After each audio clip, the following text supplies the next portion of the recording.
And that really was a scary. Just think about it. If you want to read one of my books, you have to read that book before you read it. I want you to read one of my books. He told her to wait for the magazine. Or either of us know if you'll find anything about it. Take care of it. It almost never reflects the actual receipt. Plus, there are publishers and booksellers standing so there are people trying to get you to buy a book, and there are people trying to get you to talk about it.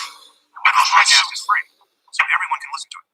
Spreading ideas is the best situation possible. I'll be 24 hours to releasing the next episode of my podcast, and I will over the course of a decade. Coming out with a bit of an array here, a bunch of different items going on in my head and happening right now. From Prego to Labyrinth to Sam Harris. Now, it's a problem that so many people expect to get podcasts Sam on the digital media for free. and We've trained ourselves to expect particular it by creating an dialogue internet economy based on advertising. But advertising is not free. These companies want some of your time, and that's what they're paid for. Traister. Every podcast that relies on advertising And so we're just going to pause this for a moment while I find this one.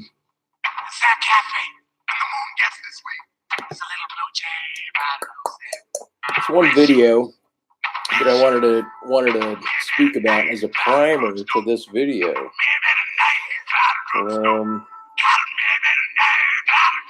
In the meantime, this is a painting video.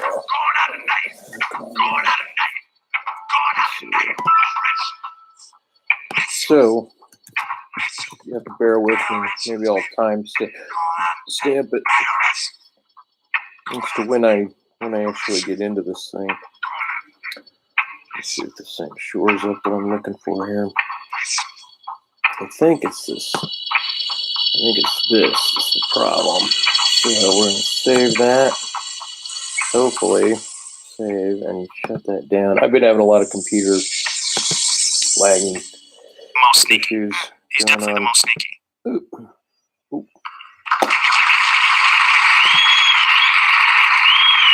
And we got down as well. Thank you very much, ladies and gentlemen. Before I continue, okay, so let me see where she is here.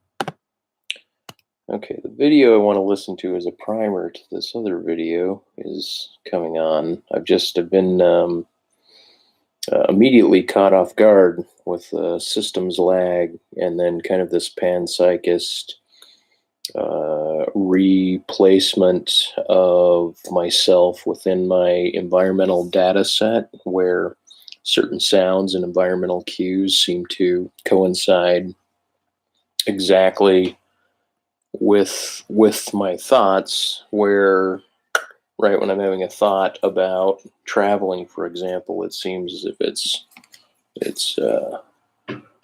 coming to mind. All right. Okay, I'm recording, just to let you know, homeboy. So got a thing, but I'm trying to do a thing. Yep. All right. Okay. Anyway, but today's topic was about the idea of power, right? And to speak about the distinction between, I mean, there's a lot of stuff going on in the airwaves, but just the idea of historic dynamic power sets. And so anyway, because of that, I thought what I would do. And sorry this is taking so long. You'd think I would just cancel this and start over, but since I got it going, it's okay. Good that your boss driving test, kid. Okay. Still, where's this audio? Oh, this might be it. Okay, let me see if this. Okay, we're just gonna play this. Okay, here we go. Now, so this was on Facebook, and this, I don't think you can. All systems of oppression are highly adaptive. and they can adapt to challenges and incorporate them. They can allow for exceptions. And I think the most effective adaptation of the system of racism to the challenges of the civil rights movement was to reduce a racist to a very simple formula. A racist is an individual, always an individual, not a system, who consciously does not like people based on race, must be conscious, and who intentionally seeks to be mean to them. Individual conscious intent. And if that is my definition of a racist, then your suggestion that anything I've said or done is racist or has a racist impact, I'm going to hear that as you just said I was a bad person. You just put me over there in that category. And most of my bias anyway is unconscious. So I'm not intending, I'm not aware. So now I'm going to need to defend my moral character. And I will, and we've all seen it. It seems to be virtually impossible, based on that definition, for the average white person to look deeply at their socialization, to look at the inevitability of internalizing racist biases, developing racist patterns, and having investments in the system of racism, which is pretty comfortable for us and serves us really well. I think that definition of a racist, that either or, what I call the good-bad binary, is the root of virtually all white defensiveness on this topic, because it makes it virtually impossible to talk to the average white person about the inevitable absorption of a racist worldview that we get by being literally swimming in racist water. So let me connect that to myself. As a result of being raised as a white person in this society, I have a racist worldview. I have deep racist biases. I have developed racist patterns, and I have investments in the system of racism because it's served me really well. It's comfortable. It's helped me overcome the barriers that I do face. And I also have an investment in not seeing any of that for what it would suggest to me about my identity and what it would require of me. Right? I didn't choose any of that. I don't feel guilty about it. It is an inevitable result of being raised in this society in which racism is the bedrock. The question of guilt comes in what am I doing about that? While we who are white tend to be fragile in that it doesn't take much to upset us around race, the impact of our response is not fragile at all. It's a kind of weaponized defensiveness, weaponized hurt feelings, right? And it functions really, really effectively to repel the challenge. And as a white person, I move through the world racially comfortable virtually 24/7. It is exceptional for me to be outside of my racial comfort zone. And most of my life, I've been warned not to go outside my racial comfort zone. And so on the rare occasion when I am uncomfortable racially, it's a kind of throwing off of my racial equilibrium. And I need to get back into that. And so I will do whatever it takes to repel the challenge and get back into it. And in that way, I think white fragility functions as a kind of white racial bullying, to be frank. We make it so miserable for people of color to talk to us about our inevitable and often unaware racist patterns that we cannot help develop from being socialized into a culture in which racism is the bedrock and the foundation. We make it so miserable for them to talk to us about it that most of the time they don't.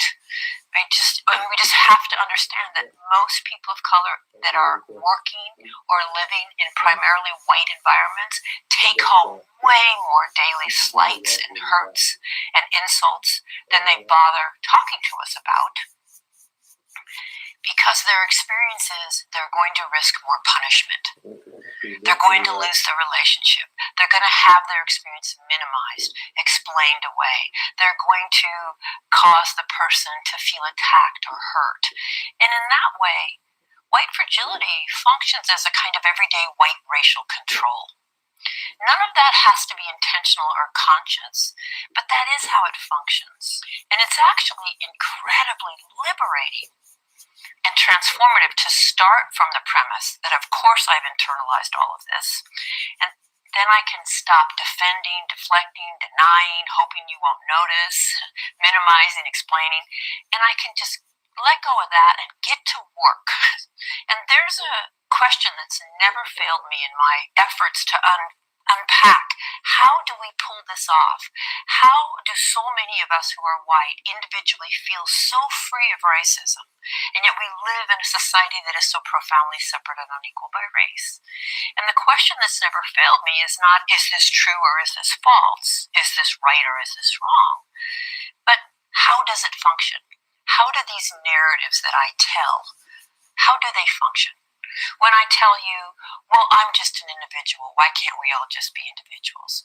When I tell you, I was taught to treat everyone the same. When I tell you, but it's focusing on race that divides us. When I tell you, but I have lots of friends of color. Those narratives have not changed our outcome, and they function to take race off the table and to exempt the person from any further engagement. And in doing that, they function to protect the current racial hierarchy and the white position within it. It doesn't have to be what I'm intending to do, but it is the impact of those narratives. So I wanted that to be the primer to the conversation. Let me see if we can get back to where. Come on, where are you? Excuse me. Too many tabs open. Okay, so to go over the video.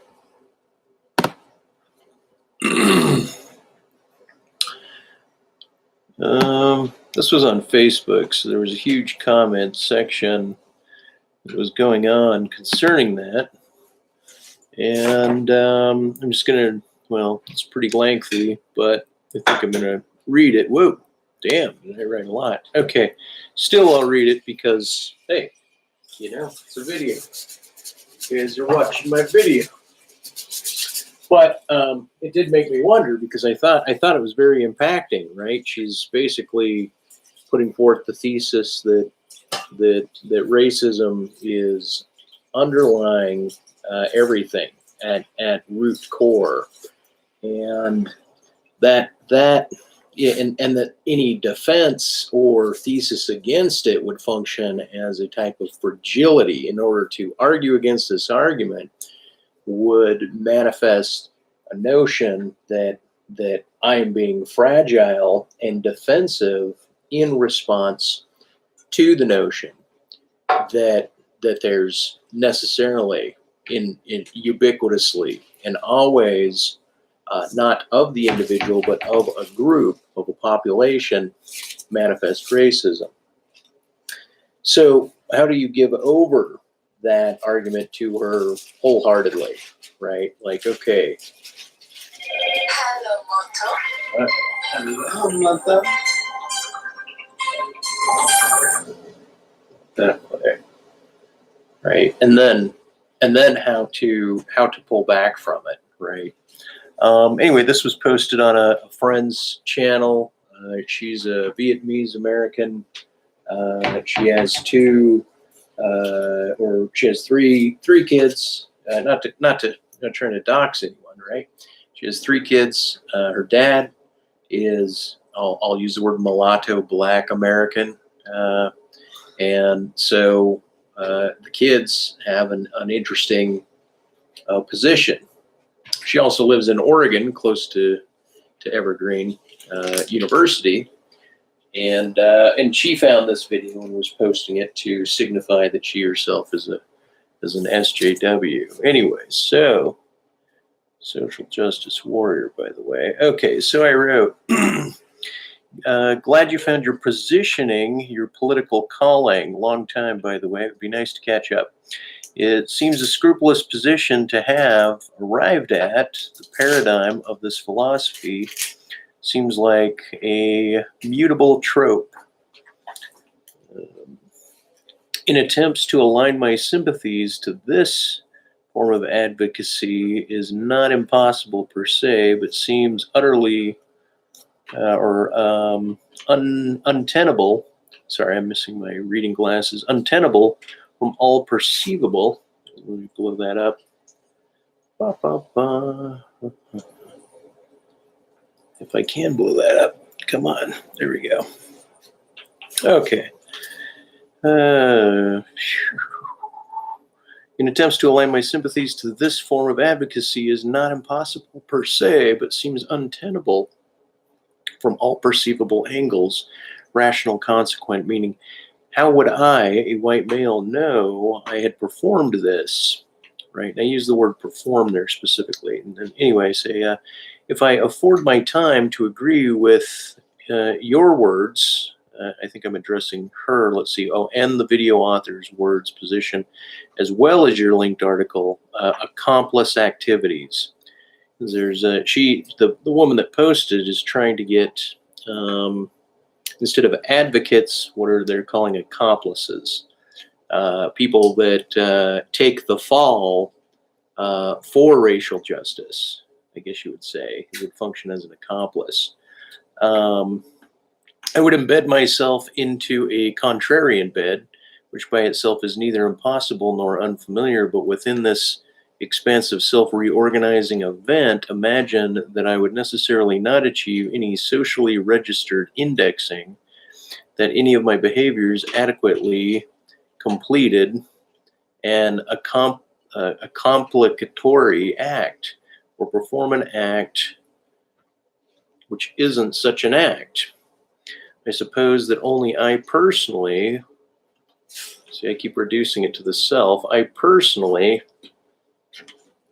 I gotta grab this, but see, I got a problem here because this guy's behind me. I'm trying not to record him. Yeah, just because. Yeah, can. Why not? I could do it. I'm gonna read it down, read it up, show off my pig head to the camera again. Okay, where was I? Okay, anyway, or perform an act assisted in a structural dismantling. What social or legal breach isn't such an act? I suppose that only I personally would know, become aware of my execution of acts which carried forth an equity, equality, end result, or net positive towards said ends, or beyond revealing my rap sheet showing non-alliance to the legal or financial institutions, what else could be publicly shown? I'm afraid the dissonance of not knowing, in the communal sense, whether I, as a Caucasian white male, had bearing mixed within an individual knowing that I had performed any acts which sufficed this accomplice definition, would leave me in either a contradiction or a phenomenological agnosticism in a solipsistic sense, meaning I wouldn't know whether or not I did it, right, or did it enough. So you'd be left in this vague position. Anyway, I continue with the displacement of terms, definitions, and perception of goal accomplished seems to me to be unavaluable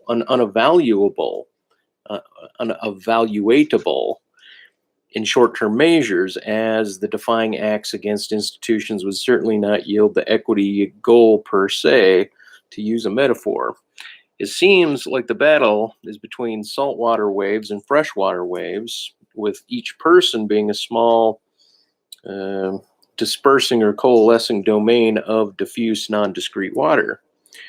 An imbrication of words, an imbrication of words, meanings laid tangentially against one another, such as equity and equality, become transferable and exchangeable with one another at arbitrary convenience. For example, racism deferred first away from individuals to groups requires, ironically, an individual identification of members of X group, but then focused to move from the group per se to the system.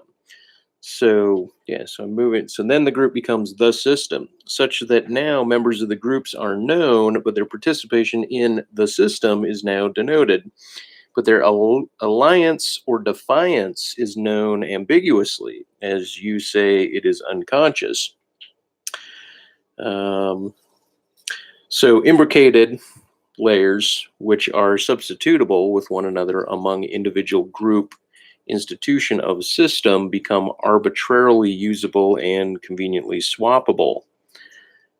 So at any convenient time to substitute the individual for the group and the group for the system becomes convenient, is what I'm saying there. This type of ongoing renegotiation yields a non-static mutability. This is amazing to say the least, as it appears to be generally cohesive on the surface, meaning your argument appears to be coherent on its face, yet it is exhaustive with regards to self-positioning oneself within the subtle shifting redefinitions. Even for you to say you do not hate white people does not disclude all of the white people whom you do in fact hate.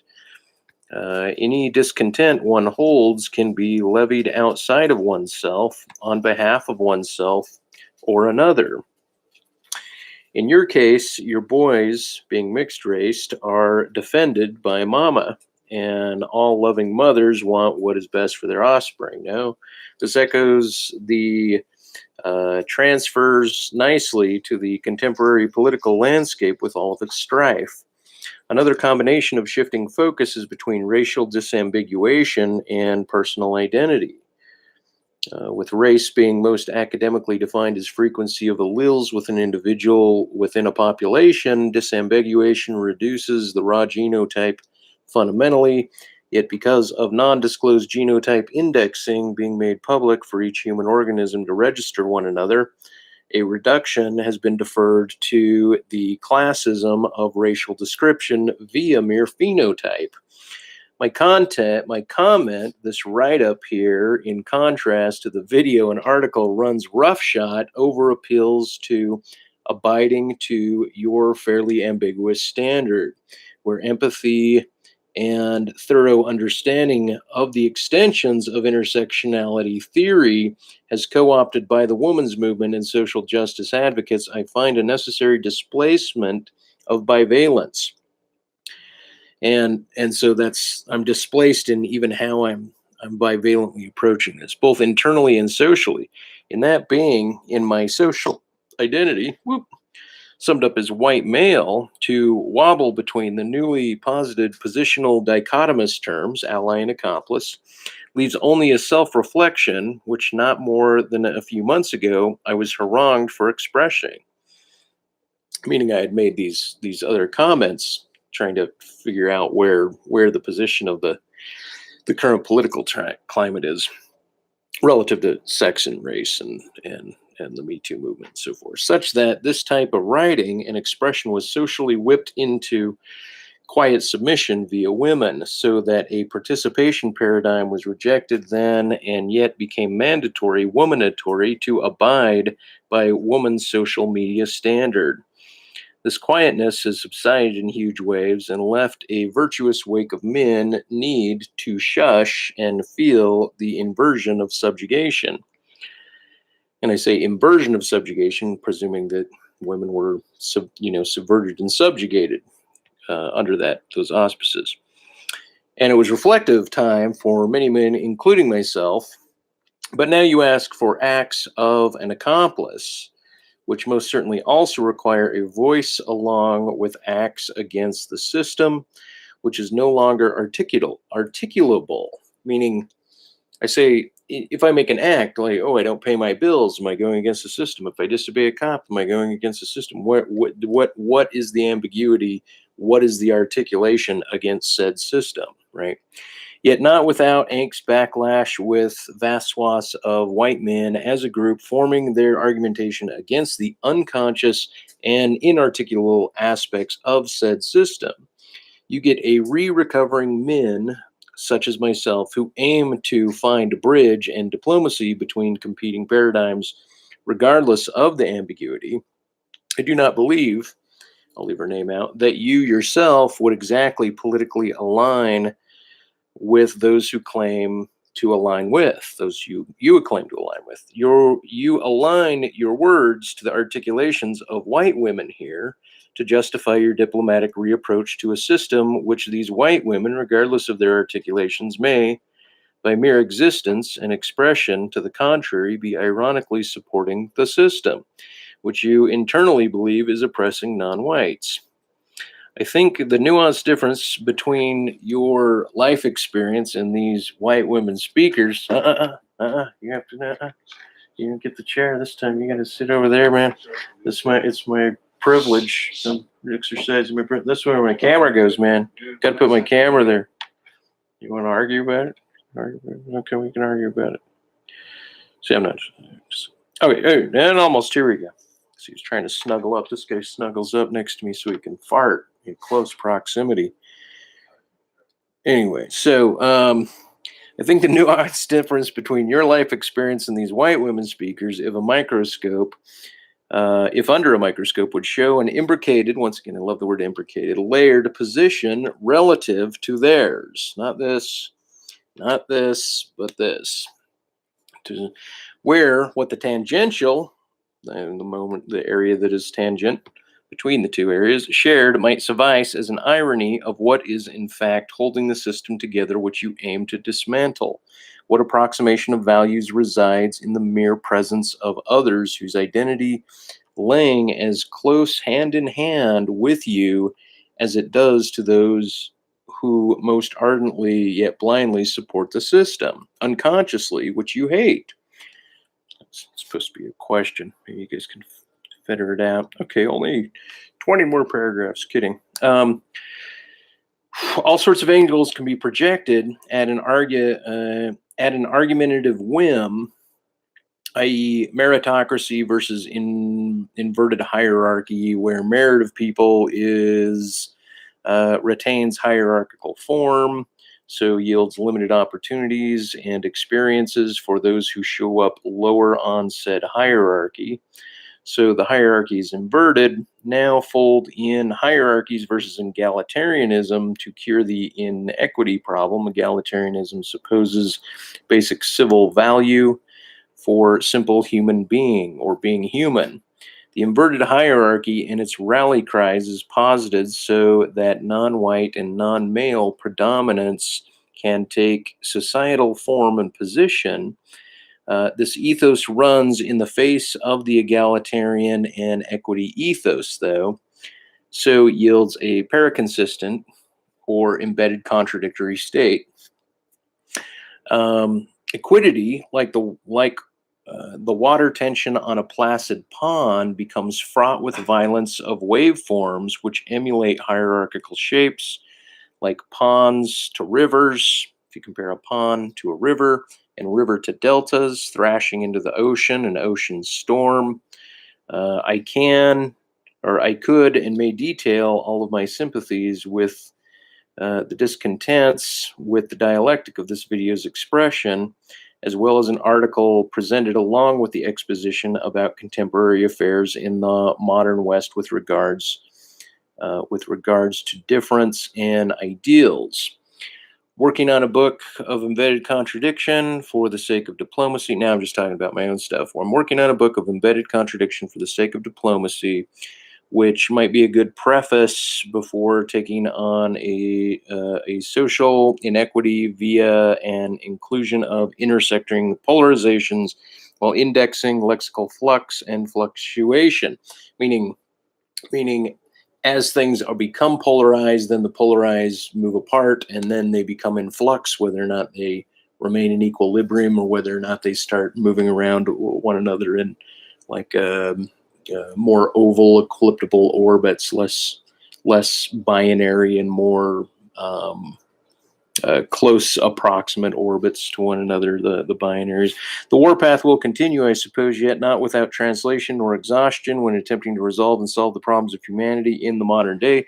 This stands, in my opinion, regardless of the multivariant factions approaching it, as herding ants is not the same as herding sheep, right? And so I'm trying to qualify a distinct categorical difference between those within the movement's paradigm and those without the movement's paradigm, where both of these groups, one said to maintain and retain a system and the other one and not a systemic form.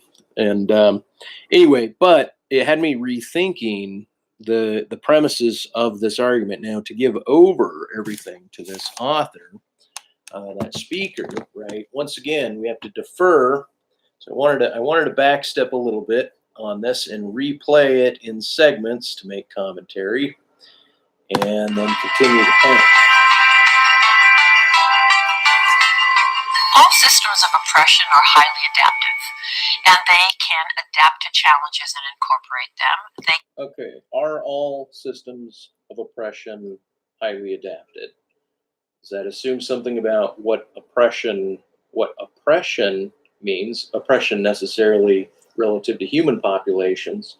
Does it assume that she has insight into what all systems are, meaning that oppression A is a system, and then B, that she has an insight that all systems are in fact of this particular nature?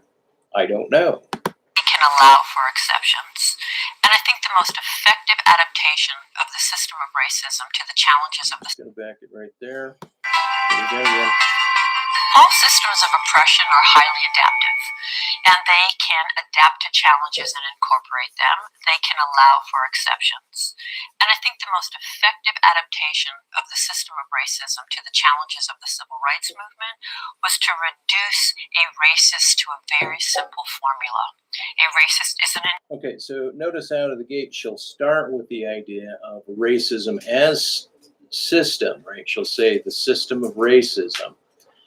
And I think that is qualifiable, meaning I think that we should qualify that, okay, assuming your premise, then we can assume this title for the premise, that we're swimming in racism, that racism is at core base, and that at core base is this disambiguation, which she's attempting to disambiguate, right? This ambiguation that she's attempting to disambiguate.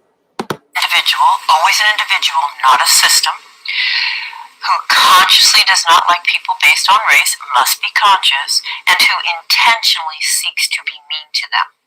Individual, conscious intent. And if that is my definition of a racist, then your suggestion that anything I've said or done is racist or has a racist impact, I'm going to hear that as you just said I was a bad person. Right. Okay. So I understand that. Like, okay, so this is the orthodoxy of what we call racism. When one accuses someone of being a racist, traditionally the orthodoxy is that there's any bias that one and or a group is applying to another individual or another group based on race or racial phenotype. So that being said, she's going to make certain that the argument here is, she's going to unfold it. She's unfolding it. She's pulling it apart like a sock here nicely. You just put me over there in that category. And most of my bias anyway is unconscious. So I'm not intending, I'm not aware. Okay, so once the idea, right, and I mean, even in my response, I was listening to a lot of, because my attempt in this political climate, was to find some sort of binary, but I had to give myself over to a lot of the dialectical talking points that I was hearing online as a type of pushback. Of course, I added my own, my own opinion within what it is I was pulling from, speakers online that generally take on somewhat of a rightist or a defensiveness, or maybe they'll say a white male privileged point of view.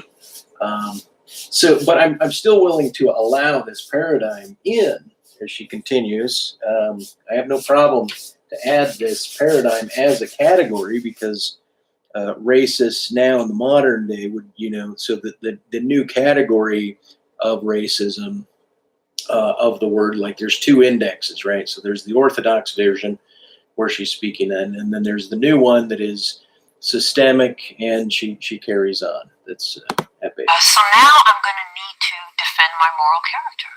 And I will, and we've all seen it. It seems to be virtually impossible, based on that definition, for the average white person to look deeply at their socialization, to look at the inevitability of internalizing racist biases, developing racist patterns, and having investments in the system of racism, which is pretty comfortable for us and serves us really well. I think that. Okay, so with that being said, because the other part of this video, as I continue to paint, is going to be Sam Harris and Rebecca, let me get her name, Rebecca Traister, Traister, in conversation. And basically she's whittling down kind of a defensiveness that Sam has about him not being the most powerful person, but that any little sidestep in articulation that is not in alignment with the second definition of racism, so to speak, or oppression, is almost challenged as well, she doesn't put it forth as it's your duty, but more like, what are you fearing? You already have this a negative, what Sam calls a mob. But anyway, the only reason I bring that up is because the idea that Sam is invested in his public persona as like a financial and it's his ethos, and his credible income is based on his speeches, his work, and his books. Generally, I imagine he's probably got inheritance and maybe even has some work that's feeding him from doing the his brain stuff. But anyway, I bring that up because she brings up the term we may have investments, right? But to exaggerate the term investment, I think she's not stating it necessarily in terms of like having a reputation as an investment. But she may be, meaning it might be just that, or it might be more. But let's carry on with this. That definition of a racist, that either or, what I call the good-bad binary, is the root of virtually all white defensiveness on this topic, because it makes it virtually impossible to talk to the average white person. Okay, so I can agree with that, meaning if somebody senses like, hey man, it's just different for me, like you just don't know, right? You just can't hermeneutically walk into my skin here, right? So you don't know what I'm going through, right? I'm okay with that claim as well, right? Being handicapped, as soon as my gait changed, all of a sudden I couldn't help but live within the universe that was echoing back to me that the world knew that here's a guy who can't walk straight. There is something not healthy or correct, or there's nothing non-normal about this particular guy's walking or approach or something like that, right? And so if that same notion, at least in the American West or in the United States per se, is occurring between populations and within populations, I can agree that it's hard for others to empathize with what it is that the world is reacting and responding to there being as a claim, right? Like it must be me, and these people like me have this same claim or this same, like they say that they're experiencing this same thing. But of course, not all of them within that group make that claim or would agree with that. And so because there is now a marginal exception to even her worldview as I see it, now how do we amplify that marginal exception to reverse the tide? Once again, it seems like a saltwater, freshwater tide engagement, and we're trying to gauzingly map where the salt is moving throughout a vast system of water or something like that. About the inevitable absorption of a racist worldview that we get by being literally swimming in racist water. So let me connect that to myself. As a result of being raised as a white person in this society, I have a racist worldview. I have deep racist biases. I have developed racist patterns. Okay, so automatically she wants to underscore the West, this society. Obviously, from her accent, I believe she's from the United States, maybe Canada, something like that. But her accent doesn't seem Aussie, New Zealand. It doesn't seem anything like that. So now she's making a general underscore about the system, matter-of-factly, which I think that's fine also. Generalize, right? But okay, what is she going to pull from that generalization? And I have investments in the system of racism because it's served me really well. It's comfortable. It's helped me overcome the barriers that I do face. And I also have an investment in not seeing any of that. Okay, so she says she has an investment. She doesn't disclose what the investment is. I'm not holding that against her, right? That's not what her exposition is about. But she doesn't disclose what the investments are. So I would be curious of this particular author in terms of what it is she's invested in. And then she says, and yet she's blind to the idea that she's invested in that. It's kind of like if I shop at a grocery store, being vegetarian, if I shop at a grocery store that sells meat and I buy one of their products, like some rice, that means that I'm adding to the profitability of a company that has no problem buying and enforcing slaughtered meat, right? So I have an investment. It's easier for me to look away that I've allowed this profit for something that is ultimately, once again, going to cycle back into the consumer side of the slaughter of animals, right? So if that's kind of what she means, like, I don't know, like the acceptance of jokes, or the idea of free speech, or the idea of, you don't have the right to not be offended kind of stuff. Like I can agree to that to some extent. I can agree to it to most extents. And so if by allowing or not trying to police others to not speak this way, right, to stop speaking this way, if I try to enforce others to stop speaking in a particular manner, then like the store, if that is considered the slaughter or the maintenance of the systemic racism, then am I investing in that by shopping or presencing myself in the domain of auditory register of the speaker? I don't know. From what it would suggest to me about my I don't know if that's what she's getting at. identity and what it would require of me, right? I didn't choose any of that. I don't feel guilty about it. It is an inevitable result of being raised in this society in which racism is the bedrock. The question of guilt comes in what... Okay, once again, she reiterates the premise that racism is the bedrock, right? And then she'll say we're swimming in it, right? So once again, her exposition, her thesis, her paradigm is based on that's the premise, right? And so to what extent does one adhere to the premise, and what extent does one release the What am I doing about that? Well, we who are white tend to be fragile in that it doesn't take much to upset us around race. The impact of our response is not fragile at all. It's a kind of weaponized defensiveness, weaponized hurt feelings, right?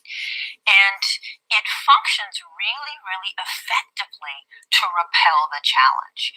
As a white person, I move through the world racially comfortable virtually 24/7. It is exceptional for me to be outside of my racial comfort zone. And most of my life, I've been warned not to go outside my racial comfort zone. And so on the rare occasion when I am uncomfortable racially...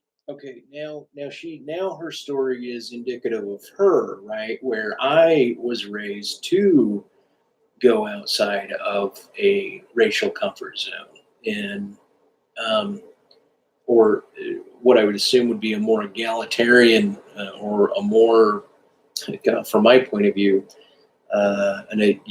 from the Martin Luther King, accept a person, if you will, for their character content. and then worry about group dynamics or whatnot otherwise.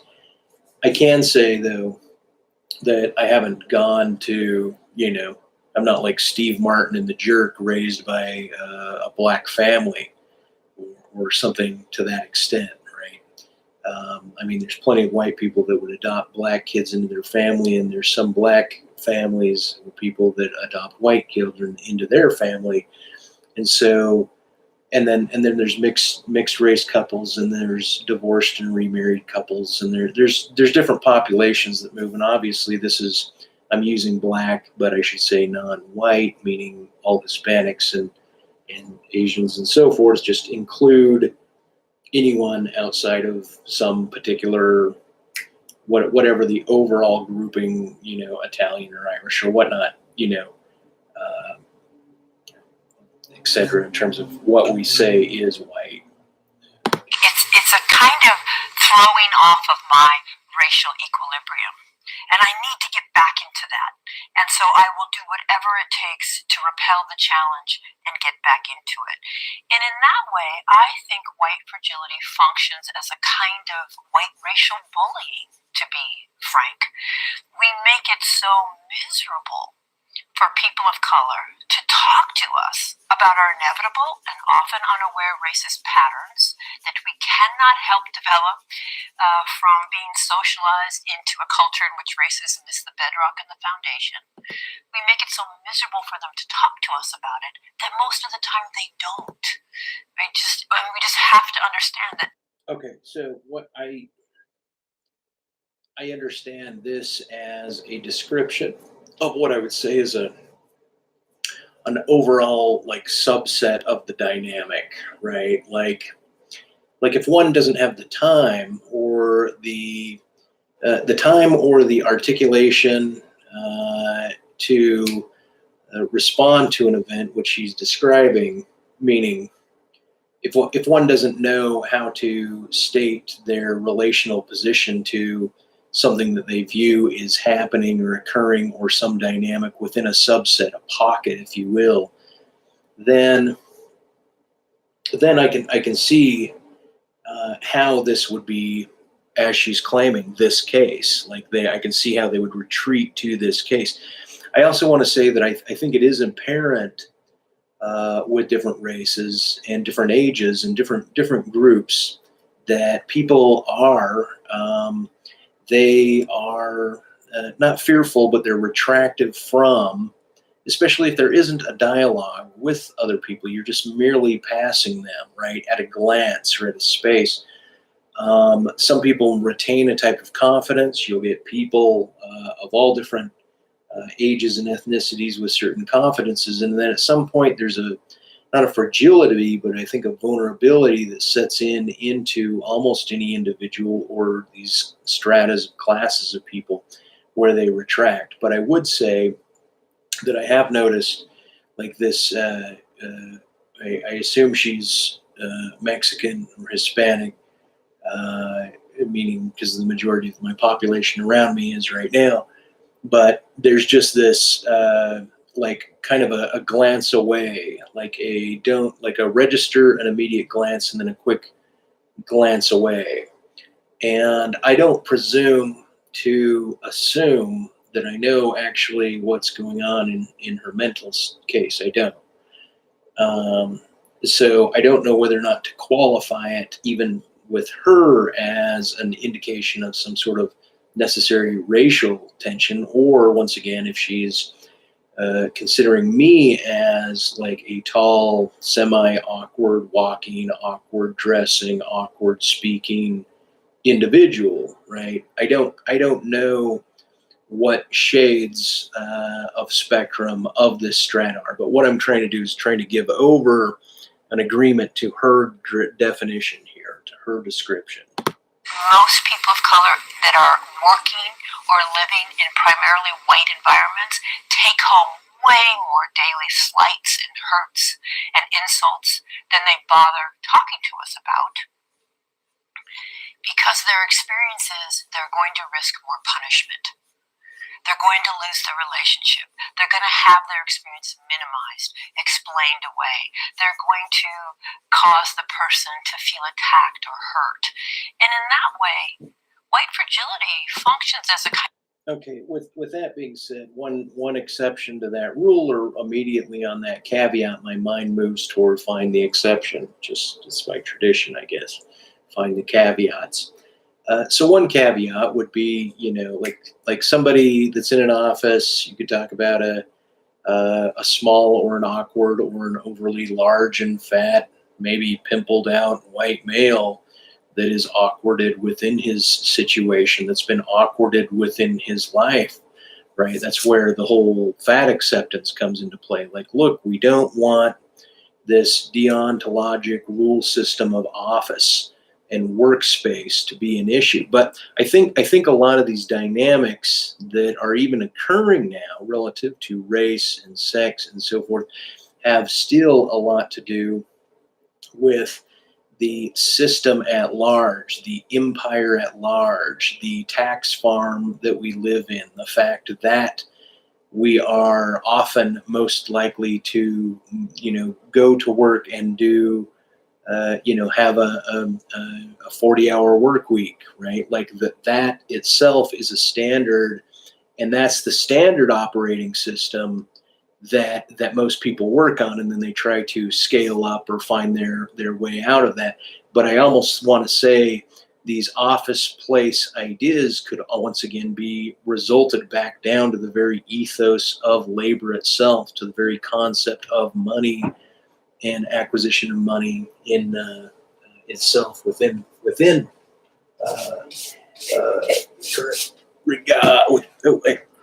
of everyday white racial control. None of that has to be intentional or conscious, but that is how it functions. And it's actually incredibly liberating. Thanks, Cole. Appreciate it. You're loosening up the chest. Thanks for farting. Out your mouth. Even his mouth farts. He didn't even take mouthwash before he mouth farted that one. And transformative to start from the premise that of course I've internalized all of this. And then I can stop defending, deflecting, denying, hoping you won't notice, minimizing, explaining, and I can just let go of that and get to work. And there's a question that's never failed me in my efforts to unpack. Let's just say you can even leave the door cracked.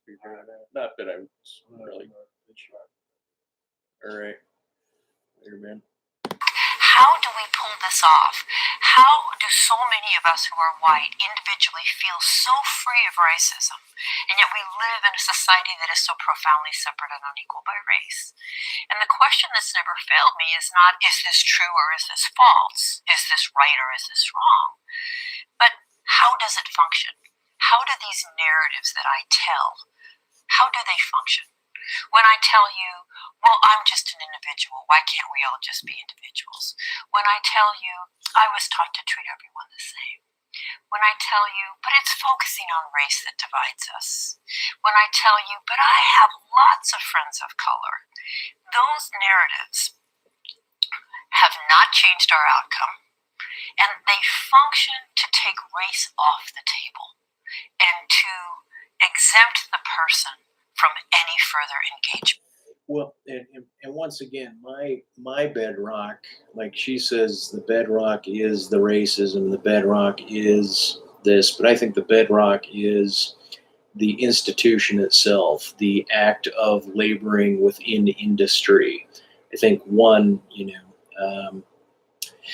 the stresses that come along with living within any said system inherited by our ancestors, in this case, the codification and the codes of legal structures of different status of being, from civilian and citizen to immigrant or diplomat or, refugees. And I'm not speaking of that. I'm just talking about any legal status or positioning that one system requires an individual have in order to relate to the system at whole, like USCC codes and the QSIP numbers relative to, like in the States, removing your, I keep forgetting the name of it, like a security it's removing your birth certificate in terms of it being a debtor security relative to the state as opposed to a creditor security relative to banks, which also take on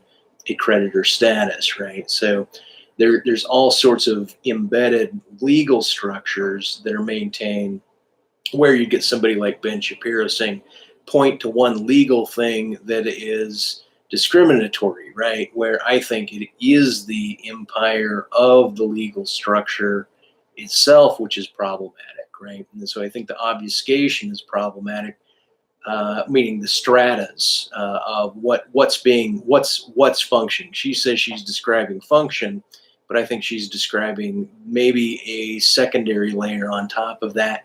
You can swap it out and say it's a primary layer if you want, and then you can divide it based on the indexing of what we're calling the orthodox terms of racism, and then this greater, more what's becoming a more robust articulation about the nuances of human-to-human relationships, right? So once again, here we go. Let's continue. And in doing that, they function to protect the current racial hierarchy and the white position within it. It doesn't have to be what I'm intending to do, but it is the impact of those narratives. Okay, so once again, that one was about outcome and so forth. And then on the right, there's a lot of this, hey, don't push for outcome, right? We want opportunity, equal opportunity, but not equal outcome is the whole premise. And yet, if all equal opportunity is shored up, right, then you got the right assuming, like, oh, well, that everything is based on intelligence, the ability to navigate one's landscape. To some extent, I would agree with that. I believe other things are more about temperament, cultural, or you could say biological, but for the most part, I'd say cultural temperaments relative to one's access and engagement in their society. Anyway, that being said, I think this next lady that I'm going to put on talking with Sam Harris, I really enjoyed that.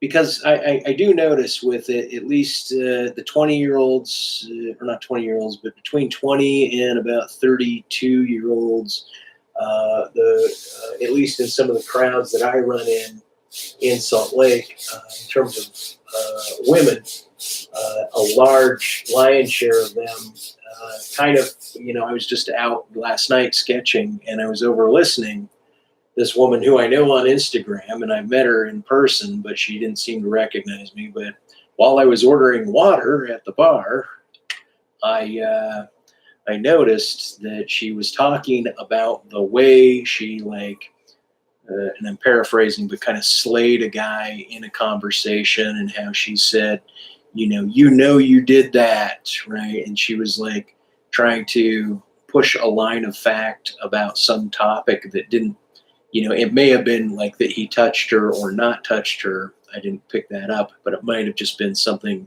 that was also just said.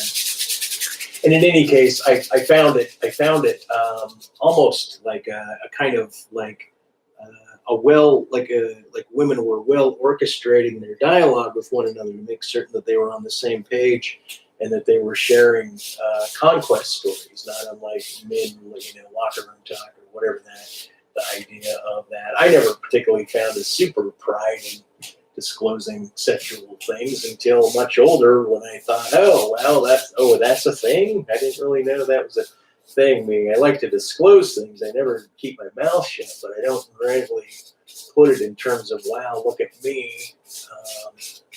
It's just kind of so it's interesting. It's interesting to hear. Okay, so let's move on to that. Thanks for listening to that whole first part. Again, it's very weird. Like even my roommate showing up, kind of to get me back to this Pan Psychist thing. It's almost as if his job in the universe was to attempt a type of throwing me off of this particular video game. And I'm not certain. I'm not meaning that's me obviously reading in, trying to run a meta narrative. Because I love to run contextual meta narratives on things because I found that there's actually content there where I believe the majority of humans do not recognize the content that is the alignment with accents in their environment to very specific thoughts or genres of thoughts that are occurring like simultaneously, meaning a lot of people grant over no credence to coincidence. But that being said, let's get back on topic here. We're going to shut this page out and begin this. Reasons. So there's this cost to the host's honesty, or perceived honesty. If I spent the first 5 minutes of every show trying to sell you a mattress, you could reasonably worry about whether my enthusiasm for it was sincere. Be aware of here, we weren't talking past each other a bit. This was a conversation that certainly could have gone the way of my conversation with Ezra Klein. I'm happy to say it didn't. One technical limitation, which I mentioned at some point, there was a latency problem that sometimes happens in these remote podcasts where I can't interrupt a guest. So when you hear me try and it proves totally ineffectual, that's not Rebecca being especially vehement. She literally cannot hear my attempts to interject. So you'll notice that I gradually learned that and, for the most part, stopped trying. But it was a good conversation nonetheless. We get into the issues of Me Too and race fairly deeply. She is quite a bit more woke than I am. No question about that. Anyway, more and more I think it's just important to attempt conversations like this. And this will not be my last attempt. I love what So, please enjoy my exchange with Rebecca Traister. Presentation is.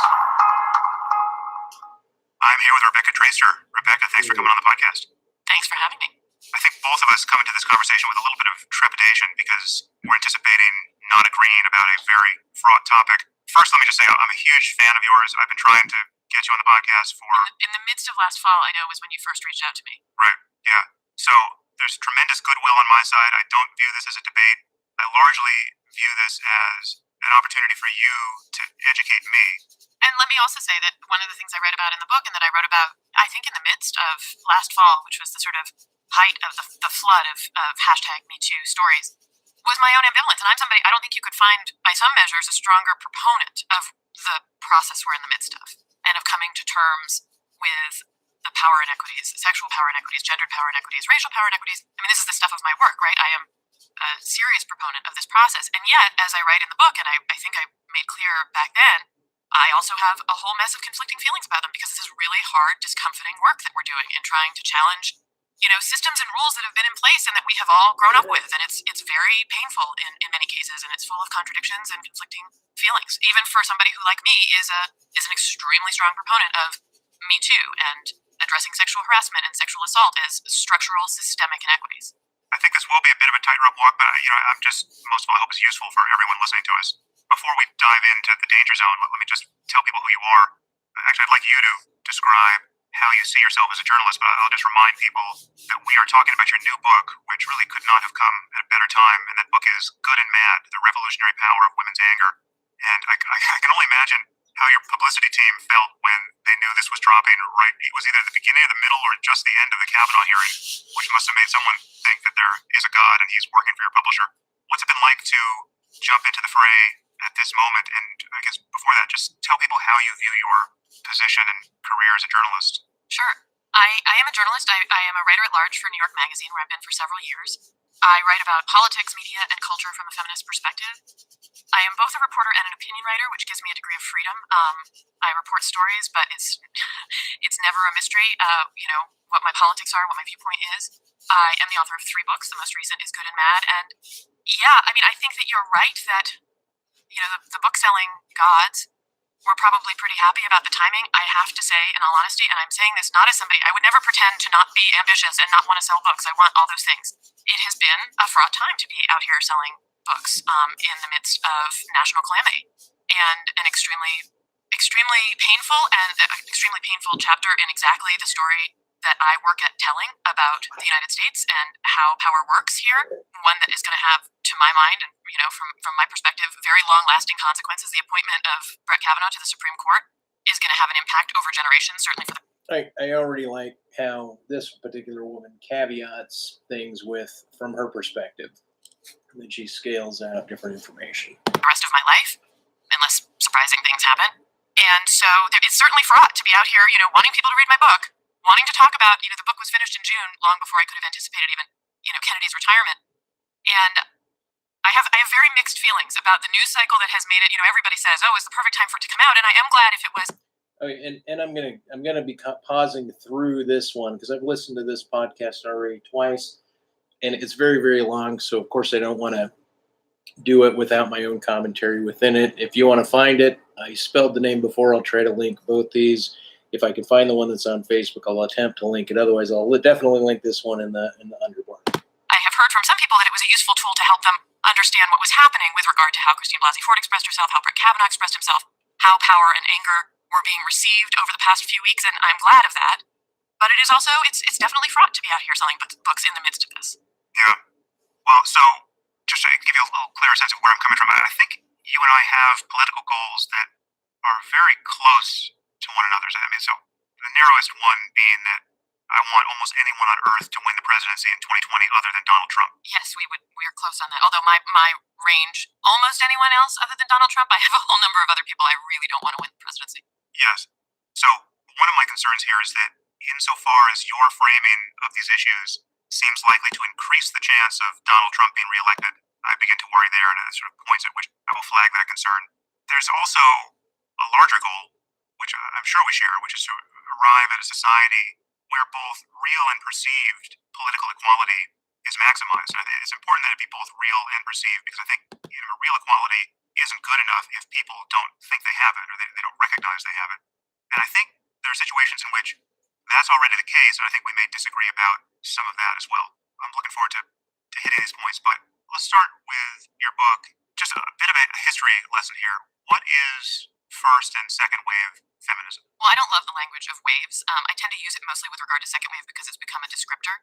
But the way it's used casually is first wave feminism is the sort of suffrage movement, which takes roots in the 1830s, coming out of the abolition movement, and women who were involved in the abolition movement, and some men, including Frederick Douglass, who begin to understand the problems of enfranchisement and full citizenship, fighting for the abolition of slavery, understanding also that the franchise, and this is something Frederick Douglass would later write about with regard to Elizabeth Cady Stanton, that the franchise for women was key. And so the suffrage movement, in the form that took it from the 1830s, when the first suffrage meetings came out of the abolition movement, through 1848, which was the year of the Seneca Falls Convention and the writing of the Declaration of Sentiments, which riffed on the Declaration of Independence, calling for gender equality and actually calling out all the ways that women have been made dependent on men, moves through the Civil War and the abolition of slavery, and then there's an enormous split within the suffrage movement that turns on real racism.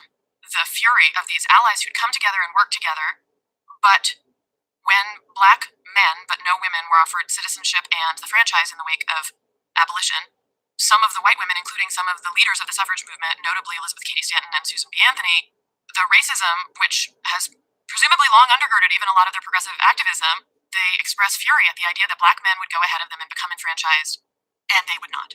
And this finds really racist expression. Susan B. Anthony writes about the indignity of having Hans and Ungtung vote before be able to vote and wield kind of electoral power over educated white women like herself and Lucretia Mott is very, very ugly. And that split lasts decades.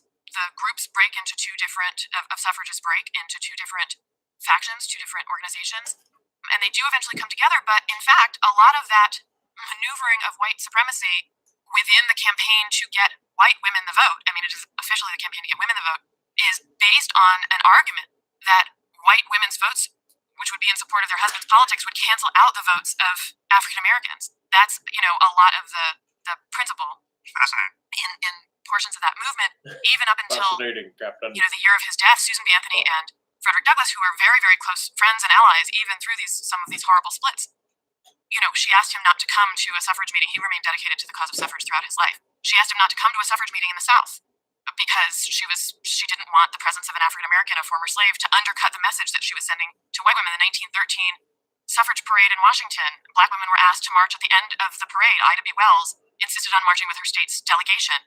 And so there's one moment of culmination, which is the passage and ratification of the 19th Amendment, which officially guarantees women the right to vote, but of course it did not apply to black women or, at that point, black men in the Jim Crow South.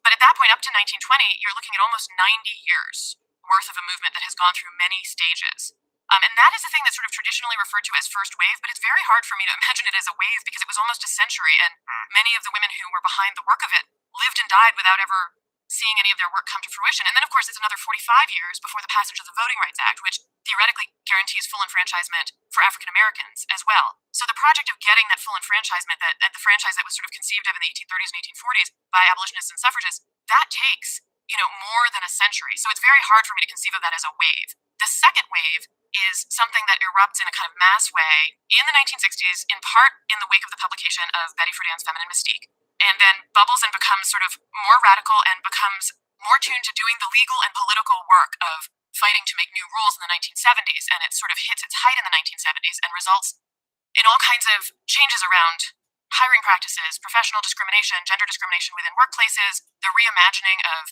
women's educational potential, the admittance of women into colleges and new professions, sexual liberation, the protection of women's reproductive autonomy. There are all these sort of legal and policy changes that are made during that period. Now, that altogether is a fairly short eruption of a women's movement, pretty much within about 20 years. And so to me, second wave is a much more specific, it was kind of a wave. It was a thing that happened in an amount of time we can kind of wrap our heads around. And so I do use the term second wave, but I don't love waves in general, because then it's like, when's the third wave? When's the fourth wave? And that's far less distinct. So no one's talking about Me Too as third wave feminism? I think there are, but there were this is why waves aren't always totally useful. There was a group of women who in the 90s called themselves third wave. They wanted to they were bringing forth what they felt was a new generation of feminism. Rebecca Walker, Jennifer Baumgartner, they wrote a book called Third Wave. But then there was a sort of sense that Slutbox, which really erupted far more recently, was a third wave. The sort of eruption of a feminist internet, a feminist media, which happened, in the years sort of around 2004, 2005. Was that the third wave of feminism? One of the problems with waves is that you're always kind of looking to see when's the next wave starting, and often social. Okay, so I really love her commentary here. She's trying to disambiguate the idea of the waves and how ambiguous they are, and they're kind of tossed around. And so she's clarifying her position on things. I do also like to note that this is more about compared to the last video that I was going over. And the reason I played that one is because it's in the nature of racial oppression was the last one, where this one, its main theme is feminism with mixtures of race and so forth. They don't so much get into intersectionality, but it is pretty fascinating. And so I'll continue and then try to continue. Movements aren't really discernible as contiguous projects until they're over and you're looking at them in retrospect, or until they've paused, because again, many of them have gone on not just for decades but for centuries, and you're able to sort of see more clearly in retrospect the path and pattern that they took. So that is one of the reasons that I tend not to use wave language to describe every iteration of a women's movement. I do think that the period that we're in. Okay, I mean, just from my point of view, I have a problem with history itself, meaning she's trying to talk about piecing together the path. I think that's kind of the job of a historian, right? It's the job of any individual that's believing the, not only the chronology, but the relationships that are occurring, that are presented in history. And yet, history to me is always noting very specific pockets of events that supposedly have grand influence, right? But all of the contextual and other processes of other individuals and other communities and other groups and provinces and regions and stuff that are occurring at these times are obviously, they're not a part of any of these focal points. And yet, a posteriori, the movement of experience of humanity, it goes beyond the focal points of these chronological focus points of history. Is an eruption that, depending on what happens moving forward, we may look back on as, the moment of commencement or perhaps a peak of what I hope will be a movement to alter gender power hierarchies. And Me Too as a hashtag is not that recent, isn't it? Like 10 or 12 years old? Well, it wasn't a hashtag. In 2006, Tarana Burke founded the Me Too movement. It was specifically aimed to make clear the ubiquity of sexual assault, sexual violence, and especially in communities for women and girls of color. And that was in 2006. Now, the term Me Too was appropriated in October of 2017, in the weeks after the publication of the stories about Harvey Weinstein's violent predatory behavior against so many women. And I believe it was the actress Alyssa Milano who maybe first used the hashtag #MeToo as a way to try to get personal narratives of having experienced sexual assault or harassment, on the internet. And she very quickly, I think, was told about, in some cases, appropriation of the work of those who've come before and have had less power. Can be unconscious or something that they haven't learned. And Alyssa Milano was told about Tarana Burke and learned about Tarana Burke's leadership, and very quickly made sure that she was very public in saying, look, this is actually work that was pioneered by and led by Tarana Burke, who should be leading us now. And so it is now better understood that the hashtag #MeToo movement, is a descendant, comes out of Tarana Burke's They're going to credit movement, Melissa which she is still leading. Milano. I would say that Okay, the fine. hashtag #MeToo movement, it is in part in response to the stories of not women and girls of color, but in many cases the origins of it were with stories being told by very powerful white women, actresses, and performers who've made some of the first allegations against Harvey Weinstein. And also, under the umbrella of the hashtag #MeToo movement, the conversation has broadened to not just be about sexual violence and assault, but about workplace harassment and discrimination. Right. I think one place to start here is just with a mental state of anger, which you defend really at great length throughout your book. We all have this sense that anger is an unreliable guide to action. I mean, obviously, it can get you started doing something, but I think many of us worry that it's often not informed by a lot of wisdom or careful thinking, and is just by its very nature hostile to those things. I think you start your book with a reference to the philosopher Martha Nussbaum, who's written about the disutility of anger. And I must say, I share that bias. It's not to say that I haven't found anger useful, but I feel that I've experienced its limitations just as a source of creative urgency. And I do perceive it a little differently than I think you do in public, because one point you make repeatedly in the book is that anger tends to look great on men and terrible on women, and that this reveals a double standard that we have that we shouldn't have.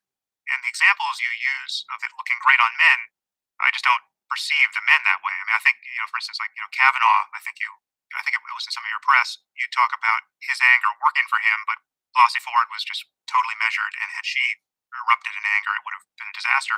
But I just thought Kavanaugh's anger looked terrible and almost derailed him. And, I thought Lindsey Graham's anger looked he became this absolutely repellent character the moment he erupted in an arguably totally disingenuous way.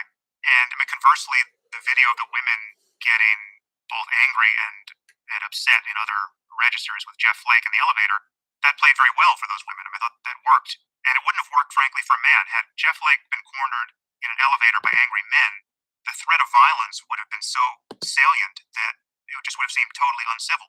I view anger a little differently here. I don't actually think you do. I don't think your points actually echo some of the things that I have been saying.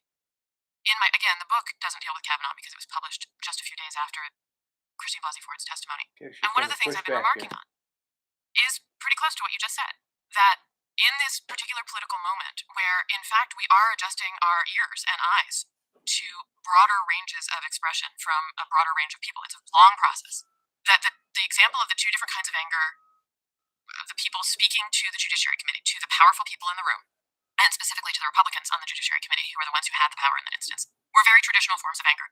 We knew that Christine Blasey Ford could not be angry because it would have undercut her point, right?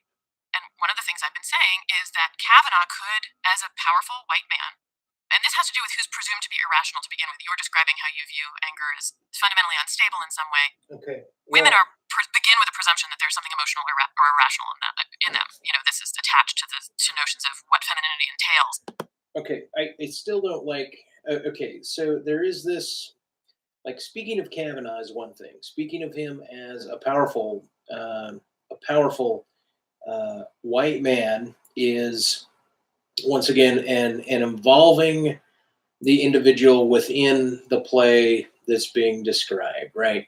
So that's one aspect of who he is, that he is, in fact, he qualifies as this white man. So then he functions as not only an elite, but he's indicative. He's being said to be indicative of what the group is. And so, but the mere fact that the basis, once again, is noted and denoted strictly on those two aspects, meaning he could be parsed down to many, many other things like, oh, I'm a lacrosse player, I'm a drunk, and I'm a, he was a law student, and he's a, I don't know, like you could break down his, he's the third in his family, or however you want to dice and splice the guy. And yet it's because the conversation is between men and women, of course, that has to be shoot in. I like that she caveated it from my point of view, but in this case, I'm not so happy about the offering over always the preferencing of one's racial status. But here we go. And white men in particular are presumed to begin with a measure of rationality, right? They are normative citizens, are normative leaders, are normative human beings, are white men in the popular consciousness and politics. And so historically, their expression, women's expression of anger, only serves to amplify the notion that she is fundamentally unstable or irrational, that she shouldn't be believed, that this is coming out of a place of instability and therefore sort of unreliable or not credible. Whereas for men, the expression of anger can amplify their rationality to show that they're extra passionate about whatever it is they're presumed to be telling you information about. And when I first... See, I do like that as a generalization. I like to get those two paradigms thrown together based on this, because I think there's some substance to that. And I'm not, by the way, back up, her mentioning the white as a buttress to her further argument. It's fine. If it's just an arbitrary reification, then it becomes a problem for me. First saw that night when I went home after the testimony, based on these presumptions of how anger can work for a man like Brett Kavanaugh, but would never have worked for Christine Blasey Ford, I felt like, oh my God, it's over. This is going to work in his favor. It is going to be what the committee needs. And based on Lindsey Graham's own response, I felt like it's clearly what the committee wanted to see, what the powerful people who are going to make this decision, the Republicans on the Judiciary Committee, the president, to the degree that he has power over his party, it's going to please them. And I felt like it did. But then there were these days where some things happened that showed me that things were changing a little bit. That anger, which I agree with you, I saw it as fucking irrational. And all the attributes that people historically have tied to women's anger, I thought it was infantile, tantrum, hysterical. I mean, to me, it was completely out of place. It was deeply irrational, Kavanaugh's expressions of anger. He looked like a fool. But the thing that I felt was that for the powerful people he was addressing, moving up, up in power, the people who were going to make the decision about his lifetime appointment, it would be effective. But then there was, it turned out after, people thought about it for 12 hours, that it was kind of mocked. Saturday Night Live mocked it in a way that matched the way that I'd seen it and that you just said that you saw it, It was hilarious, as funny, as undermining, and I thought, oh my God, this is interesting because this tells me that there's something in how we're receiving this powerful white man's anger that is different from what historical models would tell us. And at the same time, Anna Maria Archila and Maria Gallagher yelling in that elevator was so powerful for so many people. Now, I would argue, and did then, that in part, that anger was powerful because it was communicative and connective and expressive for millions of people who didn't have power in that instance, who were not on the Senate Judiciary Committee, who were not powerful members of the Republican Party in the position of deciding how they were going to vote. That anger was the expression of, and cathartic and communicative, for so many people who weren't in that elevator, who weren't in that Senate chamber, and that was a power that is key to the potential social and political power of a mass movement that is looking for people to give voice to their frustration and their dissent, and that's part of why those women in the elevator played such a powerful role. But what was the result? The result was that his anger did do what it needed to do for the powerful people who were able to make the decision, and they made very clear that anger, which was designed to amplify the point that he had been wronged, was the communicative force that was going to undercut their assertions that he'd been wronged. These are the Republicans. Okay, that analysis, I think, is still debatable. I mean, I love the fact that she's making this as the topic, right? But I don't want to say that it was that itself that made the decision, meaning the decision may have been made beforehand anyway. I mean, even the idea of the hearing was kind of an extension of what was kind of like a presenced decision. Like we kind of just agree with Trump that at least the Republican Party was kind of stationed their platform position that way, such that, I mean, he could have gone off the rails maybe even more hysterically. And so it wasn't necessarily, I don't agree about the content of the wailing in terms of its relationship, or the content of the anger, conveying the historic, or what she's saying is the traditional masculine sense. But I'm just pointing that out because I'm being picky about shit, because I can be, because it's my video and all. Republicans who have since talked about how he was the victim of a mob, how we feel, Donald Trump saying, I feel so sorry for his family. That is all of those are cues that came out of his angry display on his own behalf. So I agree with you that the sort of precarity with which I felt for a couple days, his anger might not have worked for him, was symptomatic to me of the fact that we are in the process of hearing different people's anger differently. And I agree. But ultimately, it served its purpose, which was to persuade the people who had the power to appoint him to the Supreme Court of the United States to do so, and then to take his angry model for what had happened to him and repeat it to the world and affirm that as the story of what had happened, which was that Brett Kavanaugh had been attacked and that it was his anger that was righteous in the end. And those.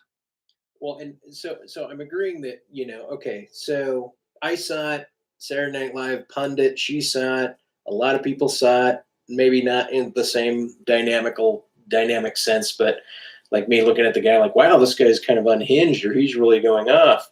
But once again, to frame it as the content of the anger within a men-women disparity relative to Ford, like Ford was probably informed of how to conduct herself. She probably had an idea of how she was going to conduct herself.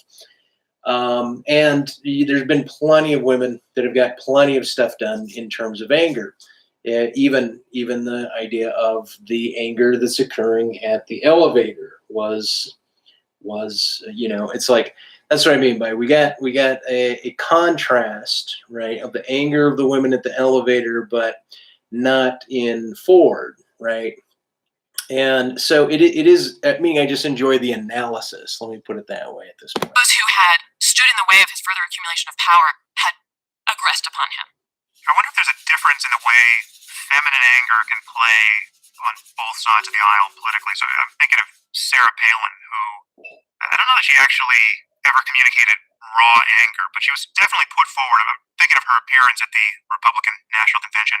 This is before she had been discredited in all of those sit-down interviews with people like Katie Couric, but it was really the apogee of her political fame. And I remember being frankly terrified by that performance because I thought it was so good and effective for a crowd. I mean, I thought this is how right-wing Christian theocracy starts. But one thing that was interesting to spectate on there is that, especially in light of what we're talking about, is that there seemed to be an immense hunger for a woman in that role to take a very hard swing at the left and communicate a wrathful, triumphant, but feminine war cry against liberalism and everything else that she was castigating. Is that not in any way a counterpoint to this perception that women can never strike this note credibly? No, the way that they are encouraged to strike it has always been when they are striking it in fundamentally in defense of white patriarchal power, which is what Sarah Palin was doing. It's what Phyllis Schlafly was doing. It's what the angry women who opposed school segregation in the South, the white women, were doing. This is one of the only ways in which women's anger and ferocity on a public stage is in fact fetishized by the powerful. Because if it is on behalf of that power, and in fact a power that, via its policy and ideology seeks to subjugate or oppress women, it's very useful to have a woman going out there and making the case for it. And you'll note that the way they make the case for it, Sarah Palin's anger was always expressed in maternal terms, which harkened back to the traditional valuation of a traditional white femininity as a mother. So she was the pit bull hockey mom, and she led the Mama Grizzlies during the Tea Party move, which was a hard right move for the Republican Party, rooted in an enormous amount of misogyny. And so much of what drove the Tea Party once in Congress was, shutting down Planned Parenthood. And Sarah Palin gave, ferocious voice to this right-wing faction. But she did it using terms and, in a style that affirmed her as she wasn't threatening the power structure. Women who are angry on behalf of left politics and left policy that aims to alter who has power in this country are inherently a threat, and thus their anger is immediately marginalized and vilified. Whereas women whose anger is on behalf of a power structure are very valuable to that power structure. There are rewards on offer to them. There are vice presidencies on offer to them. Phyllis Schlafly wrote a book called, she led an army of angry white women, angry about the alterations to a patriarchal power structure that had been made by those feminists during the second wave. She led an army of women who were angry about those changed rules and expectations and opportunities in an incredibly successful, incredibly canny tactically brilliant move against the ratification of the ERA, and she won in 1982. And in doing so, she and that army are the ones who dealt that second wave feminism its kind of symbolic final blow. And she did that while angry, but also her book was The Power of the Positive Woman. And if you listen to people who worked with Phyllis Schlafly, she said we always had to smile. We were doing this with smiles on our faces, again, kind of reaffirming. And she herself, as a woman who was constantly out on the road, was also affirming the values of traditional stay-at-home maternity, right? This was the figure that she embodied. And if you're embodying that figure of the woman who is valued on traditional patriarchal scales, and your anger is on behalf of those traditional patriarchal powers, then that anger is not going to be viewed or treated as the same kind of threat to that power as if you're Flo Kennedy or Fannie Lou Hamer or Bella Abzug or Hillary Clinton. All right, so you mentioned Clinton. I want to talk about both Clintons because I think so much of the current moment can be interpreted in light of their influence. But let's start with Bill Clinton because it seems to me that he hangs over the whole Me Too moment like some kind of toxic waste that you keep finding where you don't expect to find it. He's the quintessential example of the problem, right? You're talking about male entitlement and bad behavior. He checks all those boxes. Whatever you want to say about Donald Trump in that area, Bill Clinton can ride alongside him this all whole the way. Bill Clinton thing, because my thoughts on Bill Clinton, I mean, granted, he had power. Granted, he got a blowjob. I don't know about all the other exploits. To me, that's all secondary. Maybe he's a part of this, like, I don't know, parade of, I don't know, guys that go to some hooker island or something like that. I don't know about all that, but in just relationship to Monica Lewinsky and that particular sexual event, it is weird to basically necessarily deframe, right? You can frame Monica Lewinsky as young and as a subordinate and as an intern, right? In as much the same way that a teacher should never be allowed to sleep with a student based on political rules. That is the violation of Bill Clinton, right? That is the violation for the allowance. As far as the deframing of that and the, trying to replace the narrative, meaning the specific aspect of we have a human organism that happens to be a woman that's at an age that is sexualized often, meaning there's a certain degree of vulnerability at her age and or drive for sex. And I'm not talking about men and women in their maturation. I'm simply talking about youthful procreation times in human organisms. And that the idea that it was not that was motivating her. I mean, alongside the analog or the margin, not the margin. Well, the marginal content is, hey, he's the most powerful man in the world or in the States, and I'm here, and I don't know. Nobody seems to know. As far as I know, what the interplay was that allowed the BJ to happen, right?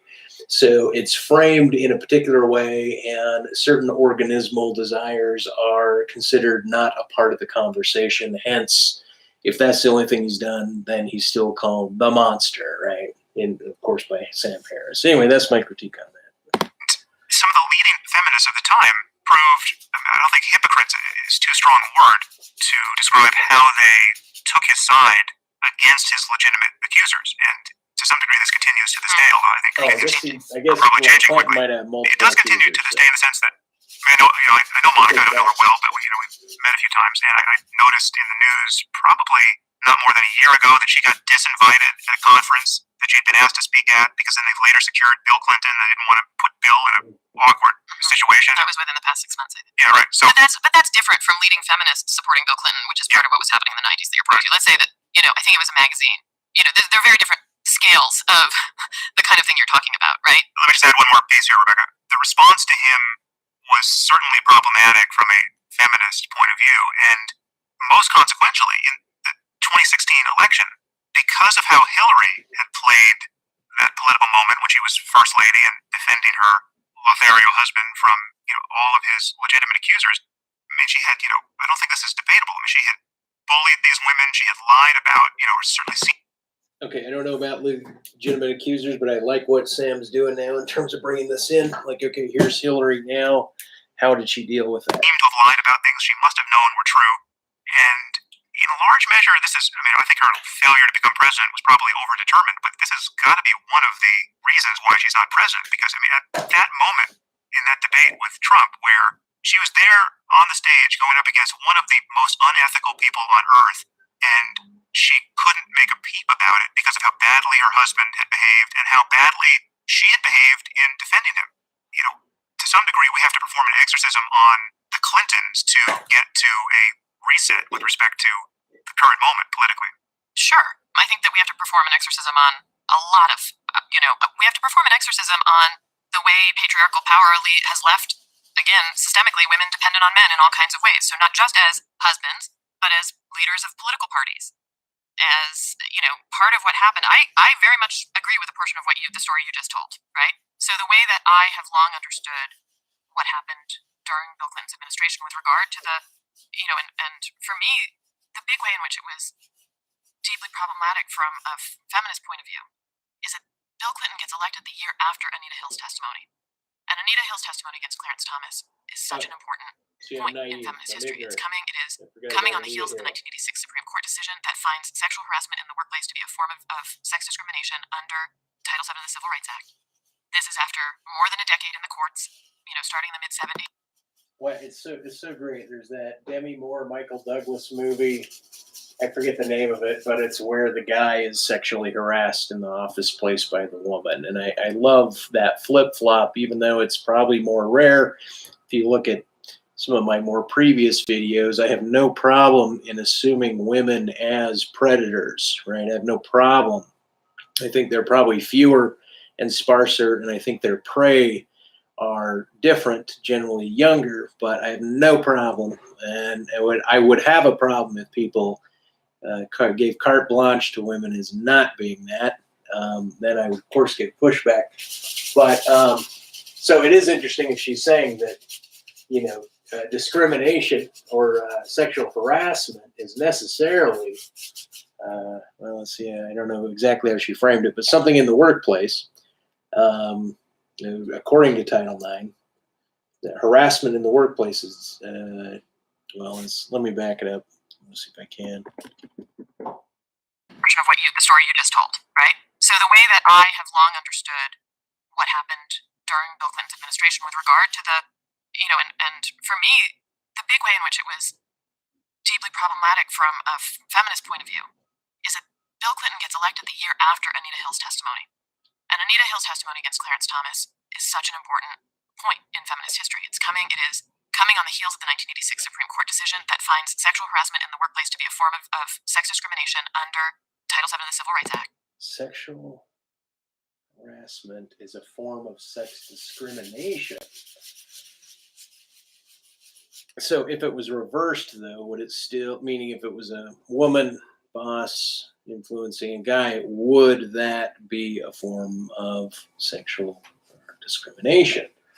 I think if a case came to the Supreme Court, it would be interesting to see how it would be tried, especially nowadays. This is after more than a decade in the courts, starting in the mid-70s, where women of color filed some of the first suits. Michelle Vinson, Carmina Wood, about sexual harassment they'd sustained in the workplace. They're borrowing from civil rights laws and discrimination law that's just been made in the wake of the civil rights movement, applying it to their own harassment within their workplaces. Those cases work their way up through the court. In 1986, you have the Supreme Court decision, and then 5 years later, Anita Hill testifies. And the power of Anita Hill's testimony on our view of gendered and racial power in this country was enormous. And we know one version of it, which is that the next year, after a view of the whiteness and the maleness of the Senate Judiciary Committee, then on both sides of the aisle, right, Democrats and Republicans who just had white men, listening to and treating this woman of color with disrespect, scorn, disbelief, that view of our representative and governing body, was part of what enraged a generation of women, what propelled a lot of them to seek elected office the next year. We got the Year of the Woman.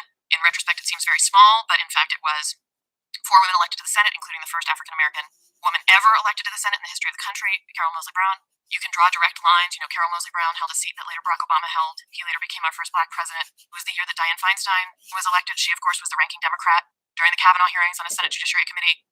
Barbara Boxer was elected. Kamala Harris now holds Barbara Boxer's seat. Kamala Harris was on the Senate Judiciary Committee. Patty Murray, who has talked sort of most vocally about how anger at the Hill hearings in part motivated her run for the Senate. This was a change with long-lasting effect. I would also say that it was the cusp of sort of hammering home what sexual harassment meant, what it was, what it entailed, how it was a form of discrimination, which had been decided by the Supreme Court but hadn't really been made clear. It was a form of power abuse, of gendered and sexual power abuse. And that conversation was really crucial. And then the next year, we elected a president who was the first Democratic president in 12 years, and on whom all kinds of people on the left, on the Democratic side, however you want to describe the politics at the time, were dependent. It had been 12 years of Reagan and Bush. And here was the guy who was our first Democratic president. And his behavior was in line with old expectations and mores about how men behaved with regard to women, right? This is part of, look, Ted Kennedy during the Anita Hill hearings was also silenced in part because of his history. Yeah, or did his nephew, what was his nephew being prosecuted His for nephew rape? was on trial, I believe, at the exact same time as the Hill hearings for rape. And Ted Kennedy himself, of course, had left a woman to die in Chappaquiddick and had a terrible reputation for womanizing. So many of our leaders, left and right. I mean, this was part of the association. So is the question, is it power that corrupts, or is it masculine power that corrupts? And of course, the narrative is currently, well, this is the way, and obviously that the men are in power, so there's maybe a non-distinction between what may be a tangent or an imbrication, once again, of who and what is actually at play here, who and what is abusing power and in what manner, right? Like, is Nancy Pelosi out, slinging, young male pool boys into bed in her off hours or something like that? And would that be considered nefarious in any context, being from her? Of course, this is a petty pushback on my part. Back to them. Association of male sexual power and power abuse with public and political power is really deep and long-lasting. Bill Clinton happened to become president at a time exactly post Anita Hill hearings when our expectations and the rules were changing, and that was being hammered home to us. This is a man, who, had he served as president 20 years earlier, probably wouldn't have been called out for any of this behavior because it was presumed to be part of how power worked and how patriarchal power worked.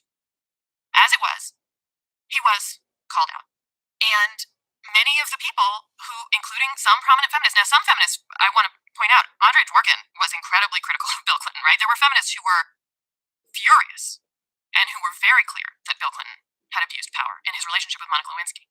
And there were feminists who believed the other women who told stories about him. But many mainstream feminists did defend him.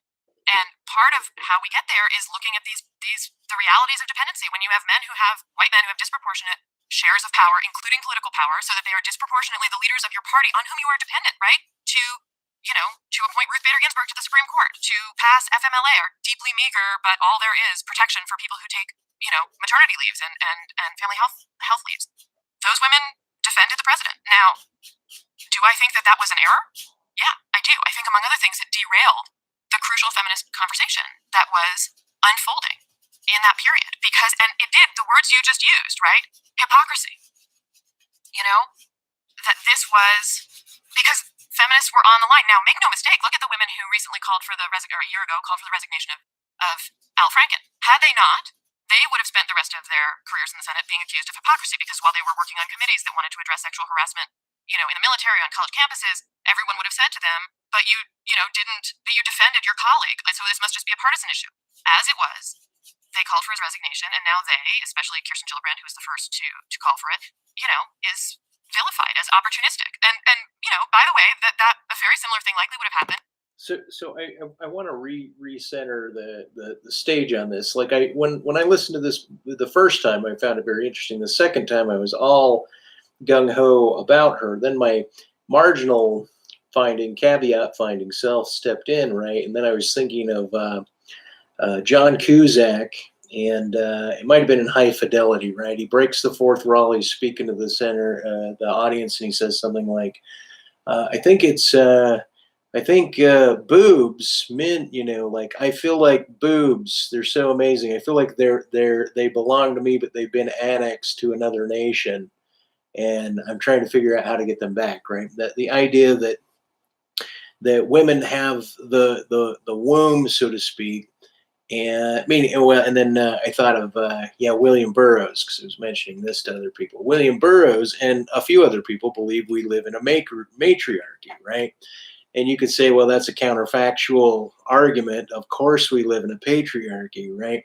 But it caused this kind of dissonant approach to considering to what extent have women maintain power by just being more than half of the population through the majority of humanity, right? And so there's this idea that, well, women, they're the barrier, so to speak, between, they're the deciders of who they're going to choose to marry generally. I mean, not historically often, but in the modern day, they are the chooser of who will impregnate them, right? So it matters that men are playing in these other fields of power, I guess, or they've been brought up in these fields, attempting to figure out a means in which to become more reproductively viable. Maybe that reproductive viability stressor, the biological impulse of that, plays into the idea of what's sufficing to be described as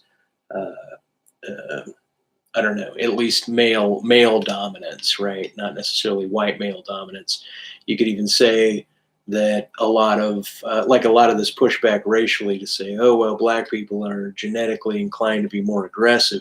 That might be if they are said to have less power, even on an individual level, let alone a group level. If they're said to have less power, then they might have less power to be chosen as the impregnating father, right? And so then they might be accused of more rape. They might go and seek it out, or be said to be more aggressive because they're seeking out their seed placement or something to that effect. I don't know. Back to the video. Had feminists had the power, now there weren't enough women in the Senate at that point to, or in a position to have, exactly called for the president to resign in a way that would have prompted him to, But had they probably would have been accused of being divisive and problematic and bringing down this president who was our first Democratic president in 12 years. And one of my anxieties that gets us to the question of how Hillary Clinton's political career wound up getting viewed through the lens of her husband's bad behavior is that one of the side effects of sexual harassment, assault, power abuse perpetrated by powerful men is that some of the damage done is not done only to the people who are themselves harassed or assaulted or groped. It's done to all kinds of people in the orbit of the harasser. And one of the many ways in which that happens is that so often the women around the harasser, whether or not they themselves were harassed, are evaluated on how they reacted to his behavior. They are asked to be the police, the judge, the jury, and if they do it right or wrong. I mean, Hillary Clinton for years, when she first ran for president in 2008, I heard from feminists all the time who wouldn't support her because she hadn't left him, right? Her choice to support him hurt her with feminists. At the same time that feminists who defended him were criticized and themselves called hypocrites for having defended him. And yet... This is the same problem with porno, right? Like if you look at porno and you get feminists saying, oh, this is mostly a man dominating women power play. But if you bring in a feminist, modern day feminists, and you ask, and of course this is going to vary, but I believe the lion's share of the response of a youthful feminist female population would be, no, don't get rid of porn. Don't outlaw porn, right? Don't restrict it, right? Like, I believe that they want the liberty to see those events occurring not only as evidences but as enticements and reiterations in their own mind. And so I think there's a bit of hypocrisy that comes along in that respect. As you can see, I'm starting to take on a little bit of an edge in one view as opposed to another. And I do want to get back because, once again, I do think this Rebecca Traister, I think her name, is absolutely fabulous. I think her presentation is really wonderful. Whatever it is, 20 years later, again, when Kirsten Gillibrand is asked in a conversation like this to go, but in the New York Times, to go back and say, what would you have done about Bill Clinton? And she says, I think he should have resigned after having been pressed several times on this. She is condemned as a traitor and an opportunist, just, swinging on the trend of Me Too, by many powerful Democrats. So, I want to stress that this is one of the things that's becoming more visible, and one of the things that I write about at length in my book is the way that these behaviors, power abuses, aren't just damaging to those who are directly abused. It's that there's a whole cycle of harm that moves outward, waves of harm that move outward, and often especially damage the women who, in one way or another, are dependent on this power that is so disproportionately held by these powerful white men. And that's a lot of what the whole process that you just described regarding Hillary Clinton. You brought up sexual harassment as a specific band of this problem, and I think we should define it, or at least distinguish it from just general sexual misbehavior, which is also being responded to by Me Too. How do you think about sexual harassment? And in particular, I'm trying to steer you toward a distinction you made in opposition to something Masha Gessen wrote. You talk about a category error, so just give us your take on sexual harassment. Well, sexual harassment, in the decision written by William Rehnquist in 1986, sexual harassment, in fact, was found to be a case of sex discrimination within the workplace. And so it is distinct, though it can be combined with sexual assault. Sexual harassment in the workplace may take the form of sexual assault, or, but sexual harassment doesn't have to be assault in order for it to be behavior that damages women's professional and economic standing, or an abuse of power by a figure who has more power than the person he is groping or coming onto, or treating in a diminishing way. Yeah, so I remember in response to, Me Too kicking off, I remember Masha Gessen wrote in the New Yorker that she was worried about what she called a sex panic, and this idea that we were witnessing a kind of moral panic and a reversion to Victorian ideas about women being inherently vulnerable things that lack agency, and it's all about what the men do to them and around them, and the women are not even participants in their fate on any level.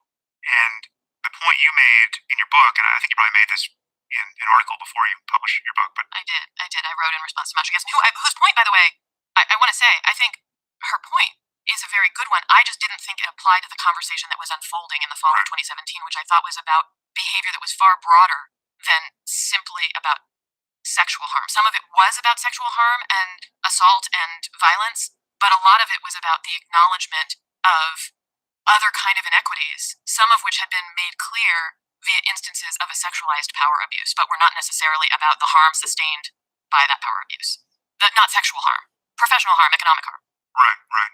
I recall that you did write about it before, because I had her on the podcast a few months ago and I brought this up with her, and she completely took your point on this point. When you think about sexual harassment in the workplace, it can be harassment that doesn't entail groping or anything overtly a matter of a sexual assault or that kind of transgression. It can just be the fact that a woman is paying this massive price in bandwidth, trying to navigate around the bad behavior, the crude jokes, Right, and exactly. And in fact, to use the sort of least violent instance I can think of, right? Like, let's take the idea of a crude joke.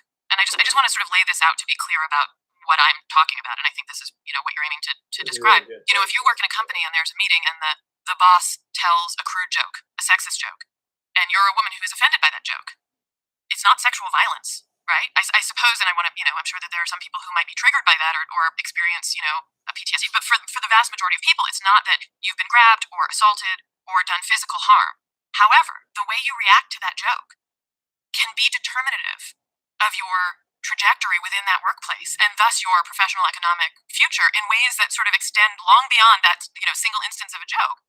If you laugh along, even if you're uncomfortable and you kind of force yourself to laugh, well, then maybe it invites further crude jokes because you're assumed to be somebody who plays along in his game, and so then you're subjected to a future in which you're regularly told offensive jokes. Maybe if you don't laugh, the boss sees that you don't laugh and begins to associate you with a kind of humorlessness, or that you're a problematic person. Maybe you're not invited to the next meeting. And then you're not invited to the next meeting. You gain a reputation, as being disruptive or unpleasant, right? Those are instances, and that can determine, your fate within a company, your relationship between you and your bosses and your colleagues. Right. Those are types of, then that's what I call a deontological rule system in the office place, right? It's a unspoken behavioral kind of instance of etiquette or performance within the office place that you're not really able to articulate often, right? So you give these examples without being able to say what the appropriate rule is. Now, I'm not going to say what the narration that she's giving is could not be the case. I'm going to say it could definitely be the case, right? And yet, there's a lot of circumstances that occur in offices that don't have those types of jokes passed around, from my experience or in my domain, right? That still there's problems with people in terms of their perception and how they get along with any type of joke or any type of community, right? To take a community dynamic in an office place, right? And I've worked in Pundles from JetBlue, which was basically 97% women and 3% men on the bottom levels, and I was amongst the women. And I worked at eBay and Amazon.com, some other major corporations. But when I was at eBay, certain sexualized jokes, even back in the early 2000s, were not just kind of tossed around, right? And yet you saw how individuals within the group, both men and women and different classes of people and of all different aspects, responded to what was being said and what was going on, right? Like there was a definite response that meaning you treat people based on how they respond both to you and how they respond to other people, and or you don't, right? So this idea of supplanting this idea that this particular type of sexualized joke and a woman's relationship to it, even though it is fettering out a gender line or an offense line, and I can grant it over as like being able to, okay, there is something there. I necessarily always assume that she's probably, in certain instances, I want to say the argument's also conflated, right? That people just respond to other people for various reasons in various conditions, and there's difference there. Like I hang out with this, I try to go do, sit around a stand-up comedian community, right? But like 5 of these guys get together and they rotate, they even show up to the same coffee shop that I tend to go to, and they kind of run in a band, right? And I'm not, I was okay with them for a while, but I'm not okay with 1 and maybe 2 of them. And then I just kind of self-ostracize. Like I might give them a hey, but I don't hang out, right? Well, that becomes a problem, right? Like last night's stand-up act was, they ended up shooing in one of their own who came in late, and the people that wanted to sign up were not able to get on, right? So the fact that I didn't play into their particular social patternings or, getting in affected my relationship with being able to do that. Now, is that a sexually oriented thing? No. Could it be a sexually oriented thing for women in certain classes of office cases? Why not? Why not? But it really kind of comes down to who is stating it as such. Like, okay, this woman believes it to be the case that she was discriminated against because she didn't laugh at a sexualized joke.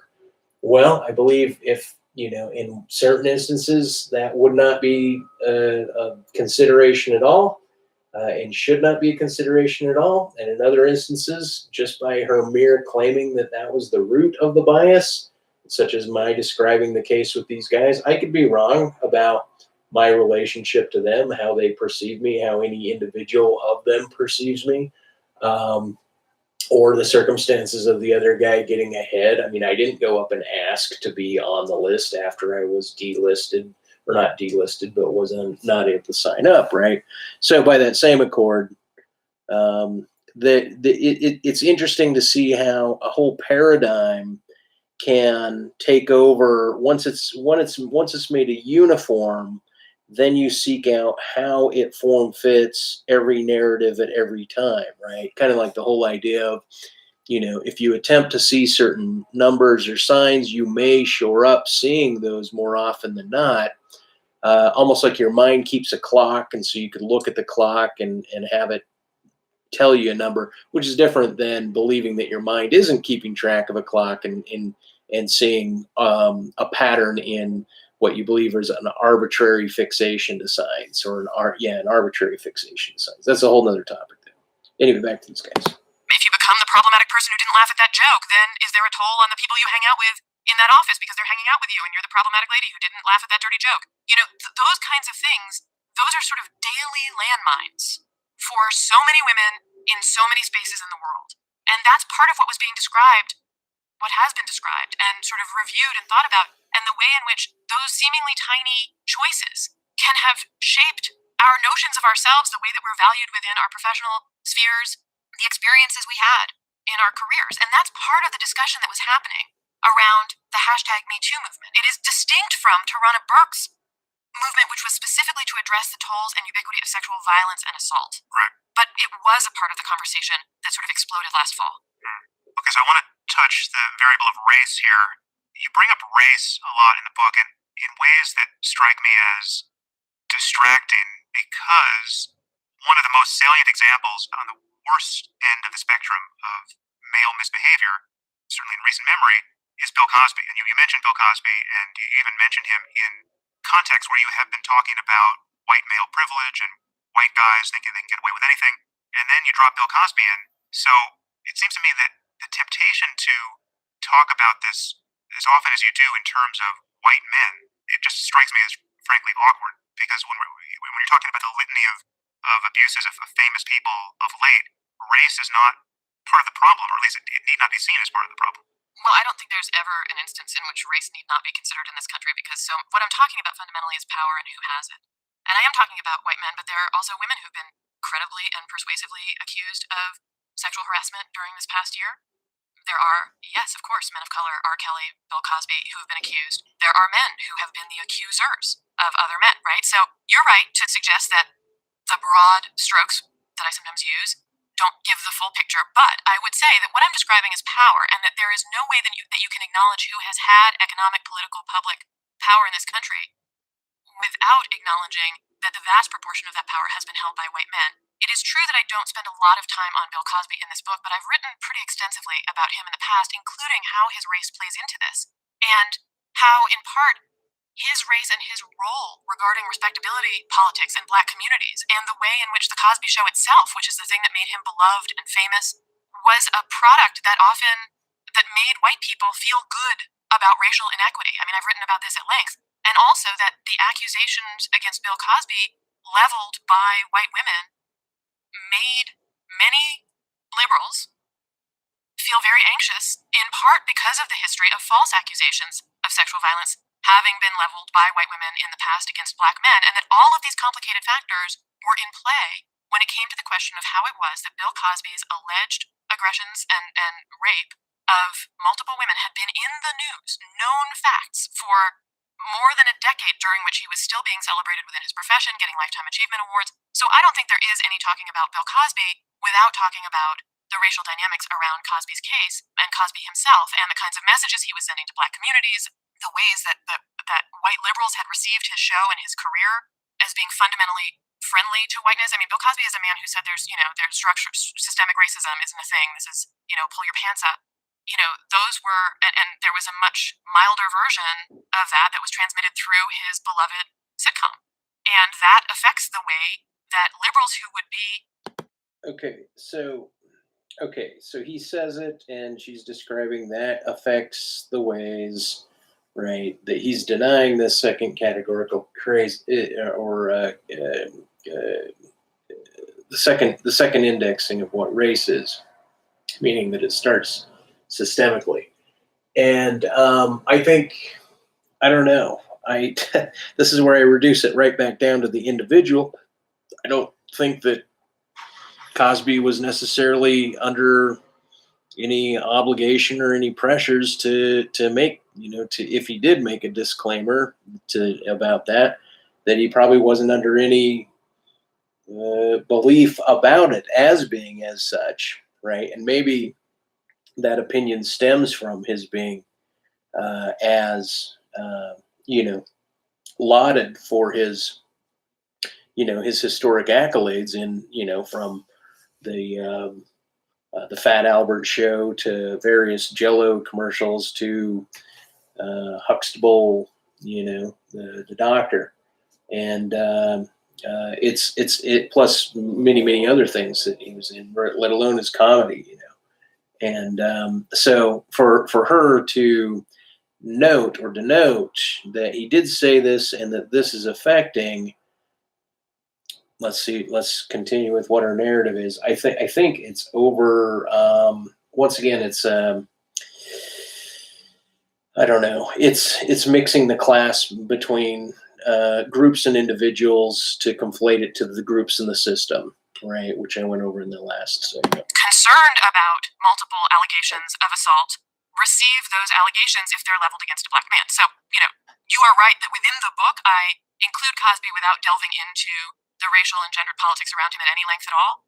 But that is something I've done in my other writing in the past. And there is no way, I don't think, to talk about who has had the disproportionate share of professional, public, and sexual power in this country without acknowledging that both gendered and racial identities and power structures are in play.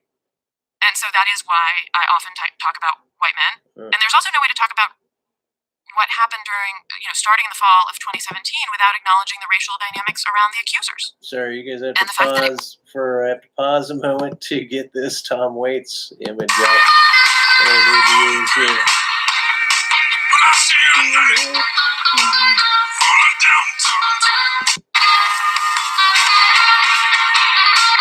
know I'm about to get to the right frame, but I need you.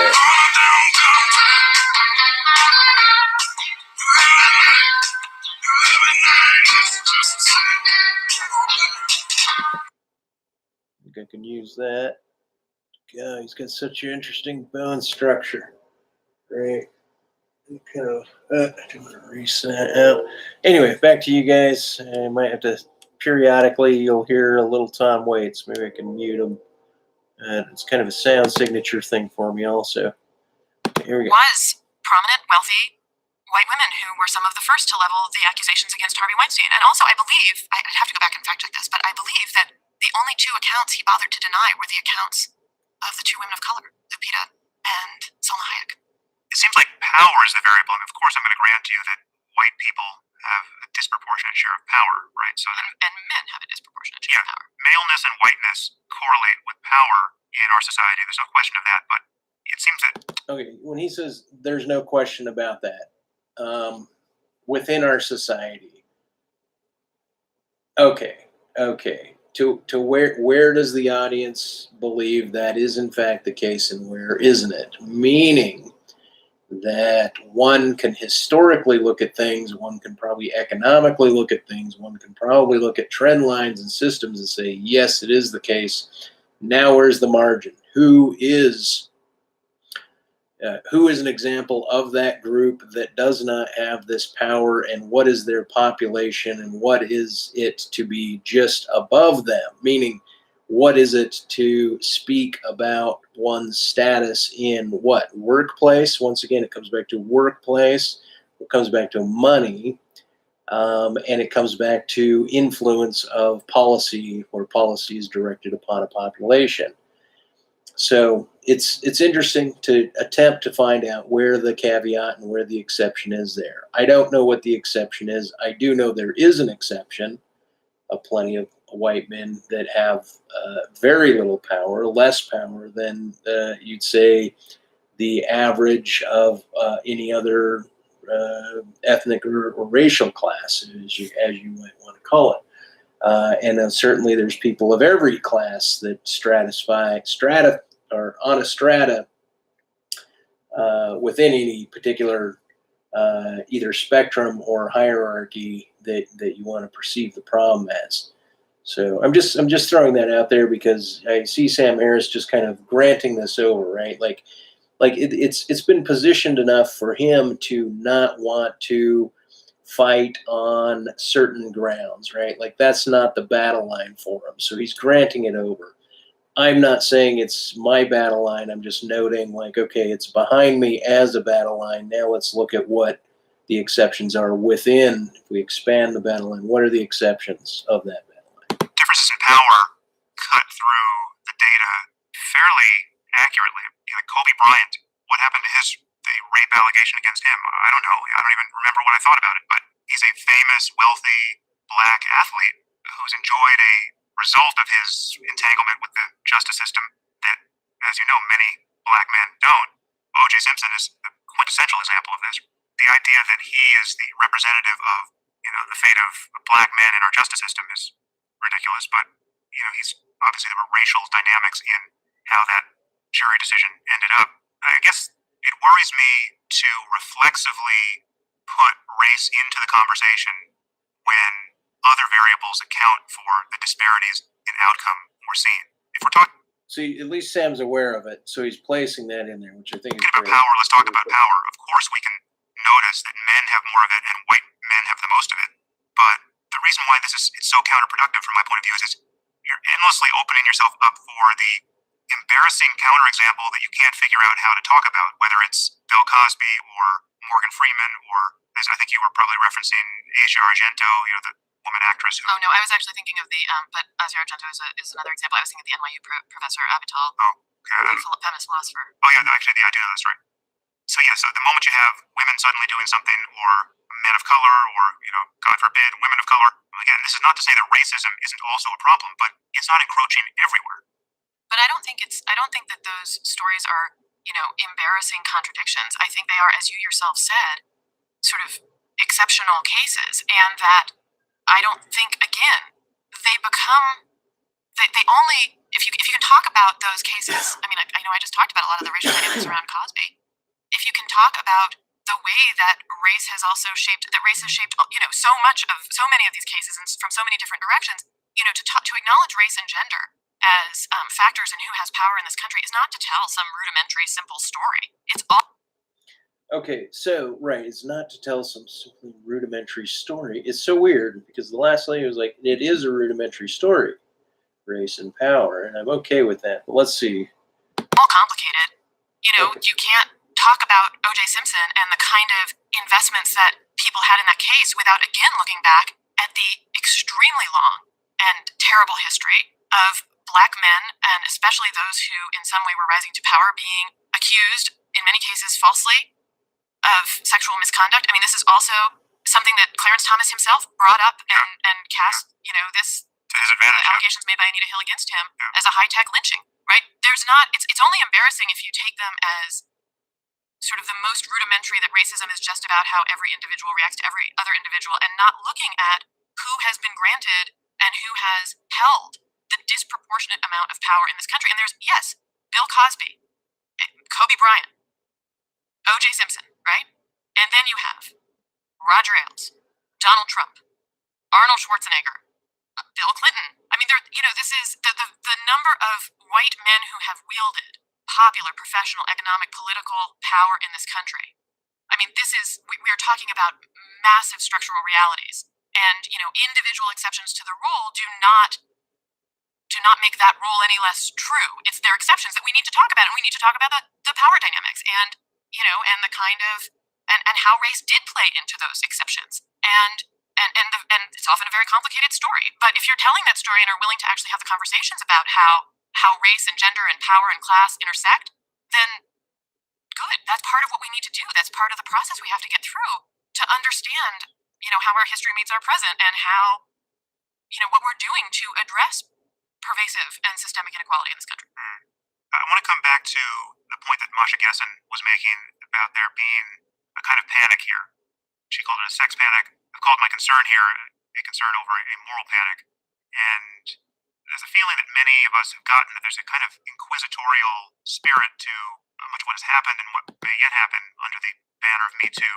And anger, your much championed anger as the driving force here, I think it can somewhat reliably push us in that direction. I want to bring up another person here who amusingly was the actor who played Kavanaugh in that wonderful SNL send-up of the proceedings, Matt Damon, and what happened to him when he had the brilliant idea of coming forward 15 minutes into the Me Too eruption and venturing his opinion. But to the eyes of most people, I think what he said was about as anodyne as utterances get. I mean, basically he was saying, I totally support Me Too. I don't have his quote verbatim, but correct me if I'm wrong. He was basically saying this has been a long time coming. This is all great, but of course we have to distinguish between rape on the one hand and, groping somewhere in the middle and bad jokes on the far extreme of the benign. And, all of these things are problematic in their own way, but they're problematic in very different ways. And I'm worried that we're losing these distinctions. And for that, he just got savage, right? And swiftly apologized and said, I'm never going to talk about this again. So what there was a hunger for at that moment, and I think there still is some assurance that we will observe that what Bill Cosby did. I mean, there's probably some daylight between Bill Cosby and Harvey Weinstein. I mean, Harvey Weinstein is, from what I can tell, an absolute monster. And actually, you have your own interesting story to tell about having met him. But, the guy seems like a total sociopath. But, what he did is not the same as having systematically drugged and raped 50 women, if that's in fact what Cosby did. But, Harvey Weinstein almost certainly also belongs in prison for what he did. But then there's Charlie Rose, right, who's done other egregious things that professionally harmed people, but I'm not sure what should happen to him. And then we've got Al Franken, and then we've got, Aziz Ansari produce a very bad date for somebody. And there's a spectrum that I think Matt Damon and many others were worried at the time was getting ignored or getting summarized in the same sentence as this is what men are up to. Can you respond to that concern and why you? I mean, there's a lot that you just said that I'd like to respond to. Let's go. First of all, I wrote at the time, and many other people who were writing about this, many feminists and journalists were writing about this and affirming that women know perfectly well that there is a difference between violent rape and groping, physical coercion, bad sex, off-color jokes. Again, where I disagreed with Masha Gessen, who I think is brilliant, and whose point about the perils of a reversion to kind of Victorian attitudes about women as passive sexual victims, that point is a really valid one. I did not think that it applied to the conversation as it was actually unfolding in the fall of 2017 or since. And to that end, I would point out that nobody's suggesting that Charlie Rose go to jail. Charlie Rose was alleged to have, physically and conversationally harassed, come onto, and in some cases, physically groped and approached young women who worked for him. He was accused by more than 35 women, I believe, of doing this, interns, and calling them and telling them when he was their boss about his wet dreams about them. This is behavior that, if it's indeed true, probably means Charlie Rose shouldn't have a job. And that is, in fact, what's happened to Charlie Rose. Nobody has taken his fortune from him or deprived him of his liberty or criminally convicted him. He was fired. What happened to Matt Damon is people were mean to him on the internet.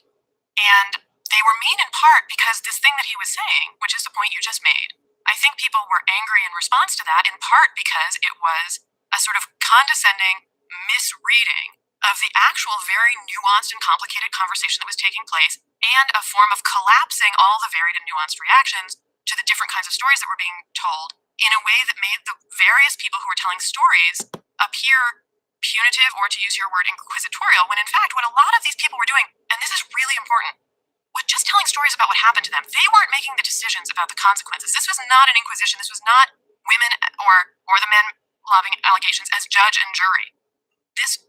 The role of the women telling their stories of harassment or assault or any of the wide variation of tales of what it had been like as to navigate these sexual power inequities were simply, the act they were engaging in was telling their stories. And then in many cases, institutions that, by the way, were probably covering their own asses for having, covered up or supported a lot of these guys, turned a blind eye, or, not cared about, what were known aggressions, covered their own asses by firing them. It wasn't the women who were making the decisions about, the consequences for these men, and yet they were depicted as, part of a witch hunt, as if they were the magistrates, throwing men in jail. Men, except for Bill Cosby, and that's after 12 years of legal action.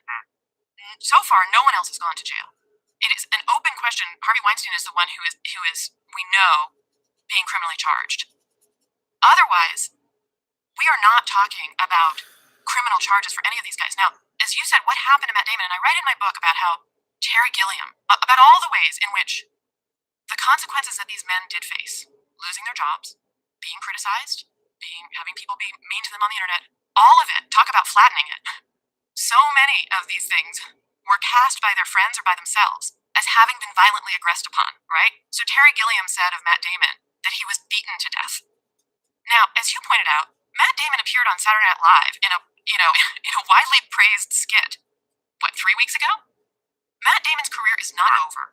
No, it's Bill not. O'Reilly, who was fired from Fox News, has the #1 best-selling book in America right now. The ways in which the flattening was in, I think, the assumption of many people who were asking some of the questions that you were, the flattening of what was happening to these guys being cast as death. There are a million examples of this. Mike Barnacle saying of Mark Halperin, who lost his job as a Morning Joe and MSNBC commentator after. So you guys can, meaning part and the majority of the reason, I guess, I mean, I wanted to do a video on this, even though I'd commented on that previous video probably maybe a month and a half ago on Facebook that I started this video with. But the same thing that Matt Damon did, like watching that, like when Me Too was showing up in social media feeds from a lot of women, even a comment on my own feed about it caught some backlash. And then it started, there started to be some back and forth and some pushback, even invitations to do interviews, such that I could attempt to be inculcated with the more nuanced paradigm, which I think Rebecca here is kind of nicely detailing, right? Like after listening to this a few times, it really was setting in like this idea of I go so far as to say not systemic, but I'd say the Gaussian blur of the probabilities of things happening, very, very heavily weighted in this way, right? That's how I look at it. And I generally don't appeal to probability or statistics when it comes to philosophical or political issues. I would rather consider things more on some sort of substantial merit than on the statistics. But I still, in this case, I would say I have to think about things in terms of their statistical relevance. How often are they occurring, right? So I imagine, the pushback and the blowback of this is going to be kind of a settling unrest, then women will push again. And then there'll be more cases amplified of women's abuse, I believe, that I imagine we're going to come about once again, to be, shining examples for the opposition, but, sequestered or pushed away, eschewed by the modern media. But they might sprout up here and there. I don't know, as propaganda controls even take a greater effect on YouTube and so forth. If there's, either there's going to be a loosening or there's going to be a tightening, or it's going to be a variation of loosening and tightening. Because I believe the whole, in one respect, the manufacturing consent by Noam Chomsky idea that the government is maintaining kind of an allowance, a certain degree of volatility needs to exist at a certain time in order to facilitate other policies implementation, right? Like Trump and the birth, the 14th Amendment and so forth. Like there would have to be a level of volatility in the country for that even to emerge. Like Trump himself is a phenomenon that, people have spoke on why Trump could have emerged as president at this time with his semi-imbecilic, clownish, bullshittery and gaslighting approaches. How could this man have actually come here? So there's been analysis and people's opinion and argumentation on that. But as far as projecting what a future move might be, if you believe that humanity and politics works like a stock market sheet to some extent, I believe it does, then I at least want to look at what I think are the trend lines and where the waves are going. But yeah, I'll get back to the plan. Play it. Multiple women accused him of having pressed his penis against them when they were young and working for him at a network. And his friend Mike Barnacle said, sure, he should pay for what he did, but how many times can you kill a guy? Tom Brokaw, who was, a woman told a highly corroborated, well-documented story of how he tried to kiss her in the 90s. No one was coming for Tom Brokaw's job. He is an elder statesman in the media. There was no, torch gang saying down with Tom Brokaw. It was a minor story in a larger piece about a culture at that news network. That's all I was going to say about manufacturing consent is that the government maintains, even with the Google as a corporation and monopoly, this maintenance, a necessary type of maintenance of trying to move the population away from certain events and then garner sympathies for events and manufacture the consent. Like, look, we're already going to put this through. Now, how do we upset the population in this regard and that regard such that we, some shoring up of some sort of sympathy for our policy actually occurs in mass, then we can move forward with it, right? So I think, Trump his function is a type of volatility that allows that shoring up and then huge sympathies that happen. And then obviously if you run contra to that political move, you're gonna get volatile. And then both sides, people will only get pushed so far before it moves to violence, and then the government will respond to things like Occupy Wall Street. That was going nationwide. The protesters really weren't doing anything illegal. They were in public space presenting themselves publicly, right? They may have been violating a tent law or some sort of, curfew or something like that. But overarchingly, the Occupy Wall Street movement was law-abiding citizens just maintaining their right to protest in this duration. But I tell you, when that reached a certain limit, a certain temperature, and they didn't want Wall Street itself, because once again, it's about money and currency and status and the system of corporations and so forth that hold people to account and to live a work a day and focus on menial tasks as opposed to mental tasks. So a lot of people aren't afforded the time to consider things at the length that they need to be because they're disrupted by workaday stuff, right? So the point is that they quash that whole thing, like boom, nationwide, like a decree went around federally, like we're going to stop this city to city, boom, make it happen, and it happened, and that came from above, and I'm pretty certain that, it was Obama. And Tom Brokaw wrote a letter about himself claiming that he'd been taken to the guillotine and stripped of his honor. The flattening or exaggeration that you see coming from women who were simply telling the stories of having been kissed or having been groped. The flattening, I think, and compression of categories came when we treated these guys as if they'd all been trotted off to jail or murdered or guillotined in a revolution. And the fact is, some of them lost their jobs. Some of them are back. Some of them, are doing just fine. None of them, maybe Harvey Weinstein and Bill Cosby is the exception to this, so far have been brought up on criminal charges. A couple of them have been offered prominent places in which to tell their side of the story.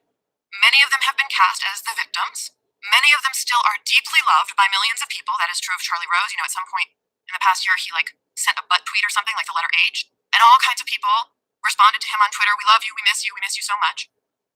You know, they were not killed. They're not dead. They're not incarcerated. They were not found guilty. And in fact, the women who are so often accused of being, the killers, who beat Matt Damon to death, what those women were doing were raising their voices and telling stories of what their careers had been like, or what their experience of sexual coercion or harassment had been like. They were just telling full stories of their lives, and they were quickly cast as executioners. And that is part of the way that power works. You mentioned the story that I had about Harvey Weinstein. When I was a 25-year-old reporter, I won't tell the whole thing, but basically I was sent down. I was writing a story about a movie that his company was producing and holding back, and I had reported the story. He wouldn't return my calls. I went to a book party with a colleague who was the gossip columnist. I asked him a question on the record. He answered it with like a totally banal answer.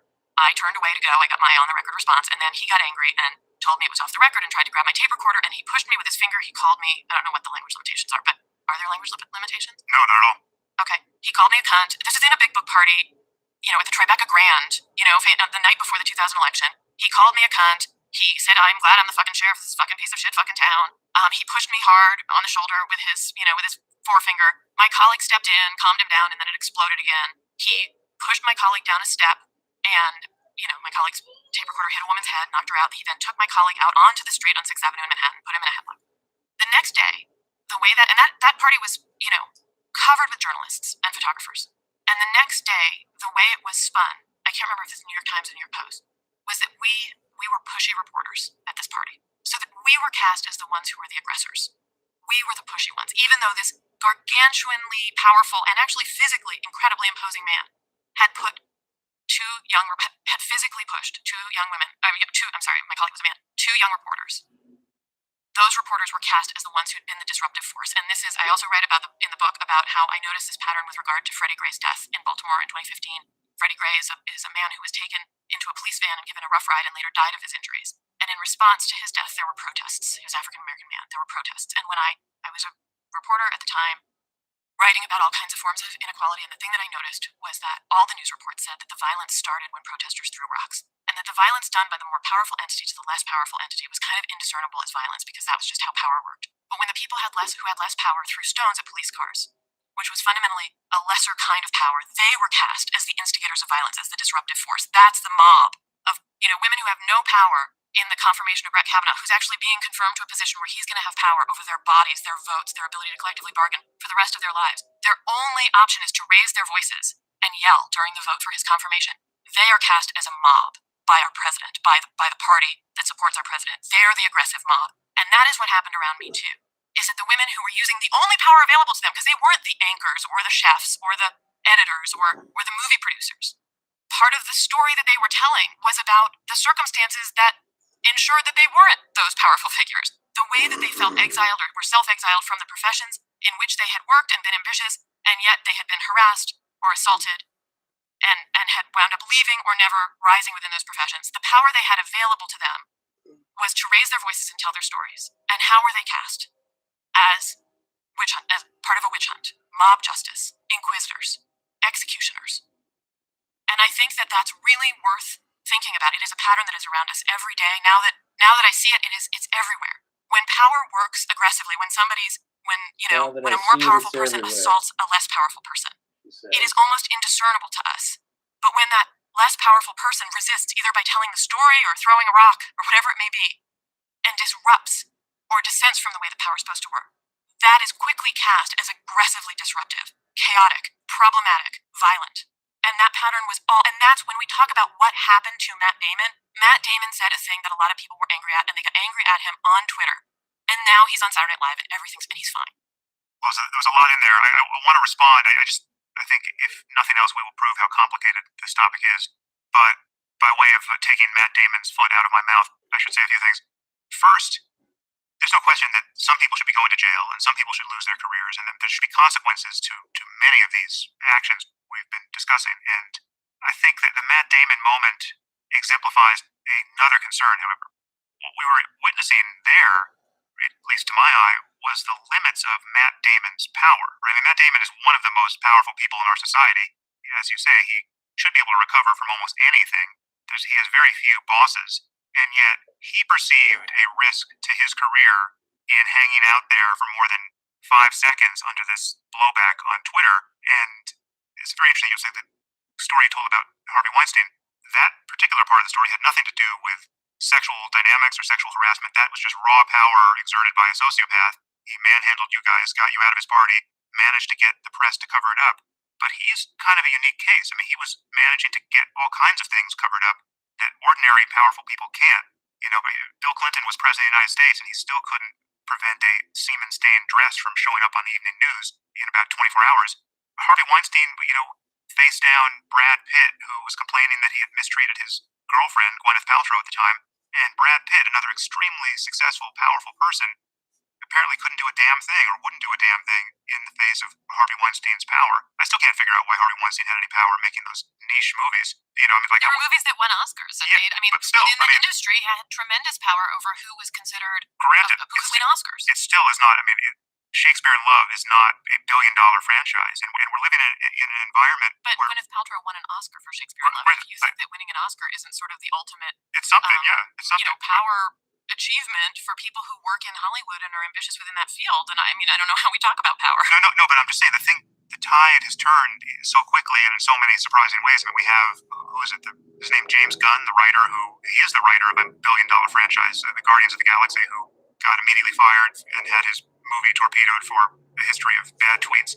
I think it's right to think that a lot of these powerful people are reasonably worried that they don't have the power they think they have. They can't take the risks. Frankly, the reason why I can have this conversation with you is there's no one who can fire me. I can explore this with you. This is and pretty make good here, mistakes. but then he And also shows part of what backlash. is novel about this conversation is showing whatever mistakes I make to the audience and just processing it in real time with you. And that's the experiment I'm happy to run here, but I couldn't do it on CNN with you. And there's something that worries people about that. It's not just guys with power who are worried. I mean, there are many women journalists whose names you know, who you write about in your book, people like Caitlin Flanagan and Katie Royfey, and I don't think you mentioned Claire Berlinski in your book, but I mean, Claire Berlinski, they've taken this other point in defense of the Matt Damons of the world because they see a kind of frenzy or witch hunt or moral panic, or at least imprecision here in how we target people. And there's even a point in your book where you acknowledge this, where you say, and I'm going to quote you, quote, "The rage that some of us were feeling didn't necessarily correspond to the severity of the trespass.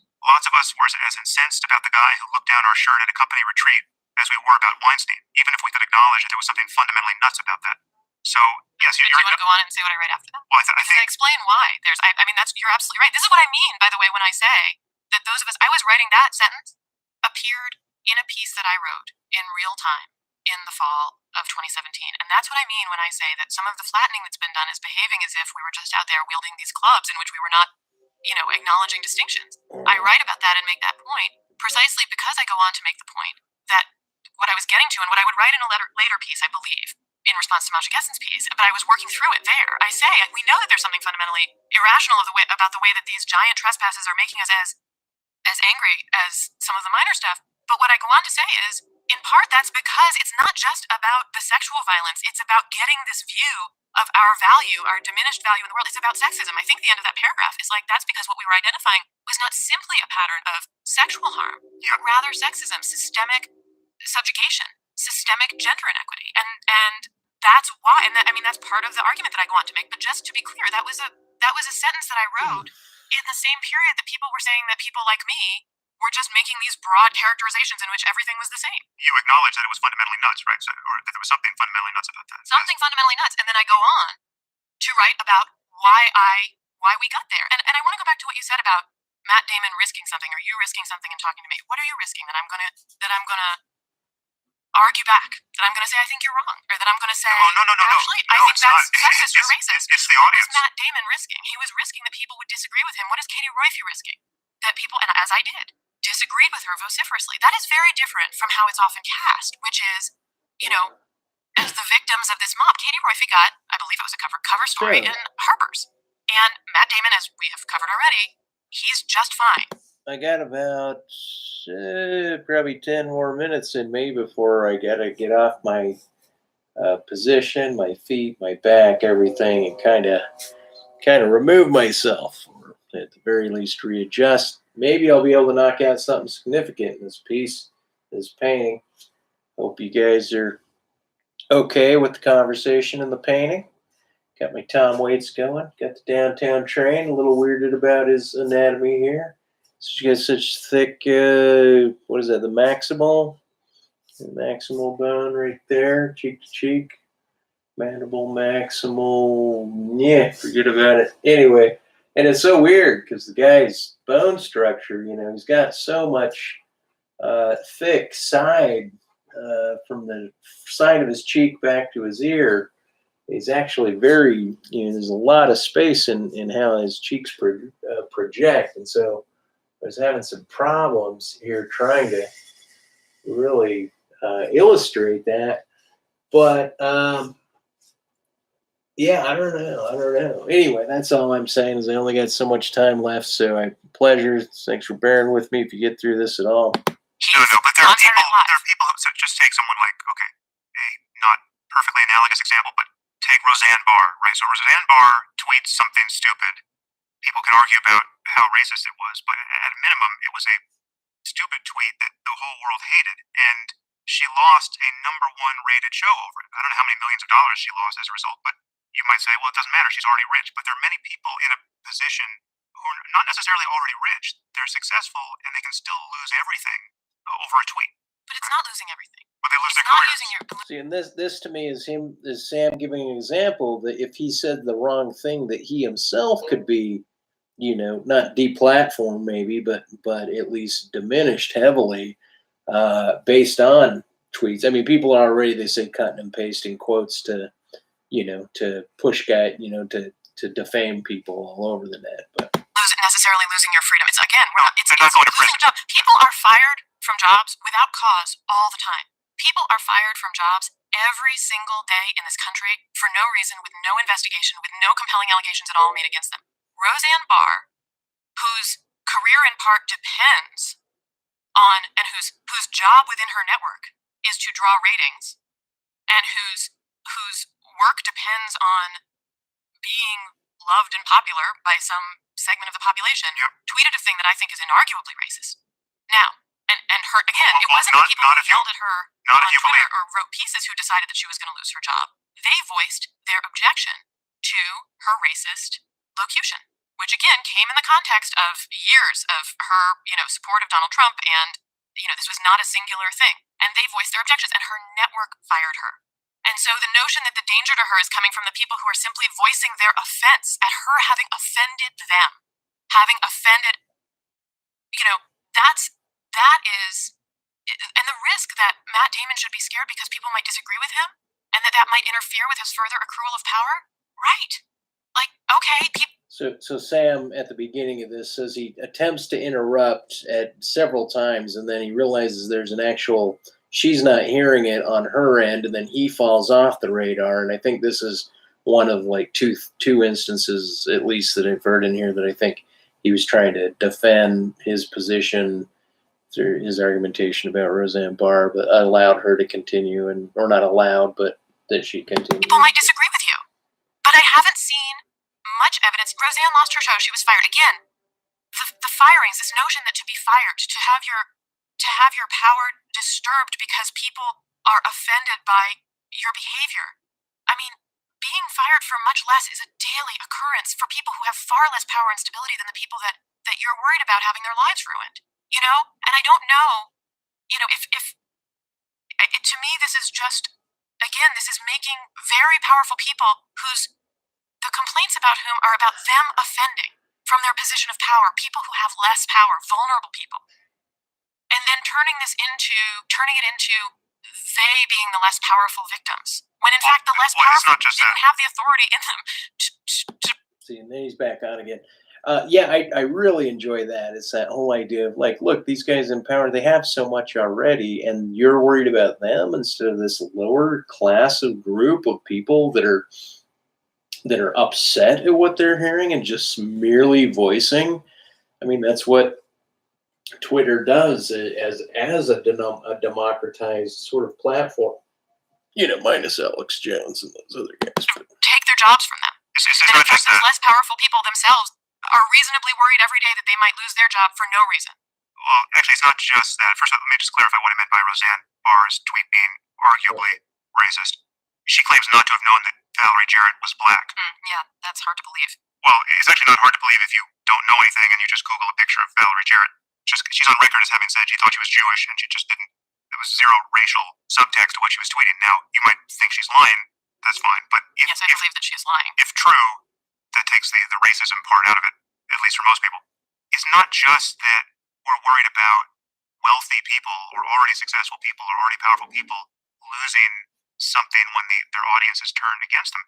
We're all in this situation where now we're talking about the phenomenon of internet mobbing and what's happening on social media to people and the ways in which organizations, corporations are motivated to defend against this. People who are far less powerful than Matt Damon and Roseanne Barr are even more susceptible to having their reputations destroyed online by some internet mobbing phenomenon. But do you know, I mean, who's most susceptible to having their careers or their reputations destroyed are the people who have less power in these scenarios to begin with and whose acknowledgement of that power differential may motivate their criticism of the more powerful figure. I mean, this is, to be angry that somebody is behaving in a racist or sexist way and to view that allegation of racism or sexism as more damaging than the racism or sexism itself is where we get to these, again, this inversion of who has power within the situation. That doesn't cover Matt Damon. I mean, the reason why I raised him and the reason why many people felt that was a significant moment is that he wasn't expressing sexism, much less racism. He was just expressing a concern that there was just a kind of frenzy in the air that was making people reluctant to distinguish gradations of transgression. I don't think you can deny that there were people who were saying it doesn't matter if a few innocent guys go down as long as we get the guilty ones. But innocence, it wasn't innocence and guilt in the way we think of the presumption of innocence was not at stake in this conversation. Well, not criminally. We weren't talking about right, but that is where I mean this and the thing that Matt Damon said was a diminishing to my ears, and I was not, by the way, I just want to go on the record here, I don't think I yelled at Matt Damon on the internet. I don't think I wrote critically about Matt Damon. Matt Damon is not the object of my ire, but I think that the reason that people were very angry at Matt Damon was that what he was doing as a powerful man was, to the ears of many, mischaracterizing, diminishing, and condescending around what many women and men felt was actually happening. Well, once again, she said he's a very powerful man instead of saying like figure or star. She's denoting the sex, and then on the pushback, she's saying offending many women and men, right? To once again, I don't know, meaning I get critical of people's speech, but that's because I enjoy argumentation. And the power of a guy who has a public platform and a voice and the ability to make a statement that then gets broadcast to the world that mischaracterizes the power dynamics and the reality of the kind of conversation that was happening. But, I mean, you're right, it did express the anxieties of many other people, but many other people have all kinds of anxieties that aren't necessarily correct or that you shouldn't not be able to argue with. But it's also an anxiety that you shared when you, like, in response to something like the shitty media men list, right? Mm-hmm. And even you said, all right, this is clearly, we can see how this is going to backfire or harm some innocent people, at least potentially. Well, I had anxieties around it. I think that my biggest anxiety was that it was going to harm the women who made it. Which, by the way, it has. I mean, well, I don't know what's going to happen, but, Moira Donegan is being sued by Stephen Elliott. Of course, I write in the book about all of my mixed feelings, about all of this, again, and many people were. The kind of writing that was being done, certainly not simply by me, but, in BuzzFeed at N+1, the diligence of the reporting that was being done, it was some of the most nuanced, complicated, contradictory journalism of any news cycle I've ever lived through or participated in. And that's one of the reasons that people got mad at Matt Damon, because he was doing the flattening and saying, these nobody's making these distinctions, when in fact the very people putting forth the stories were being, in many cases, very careful about making the distinctions.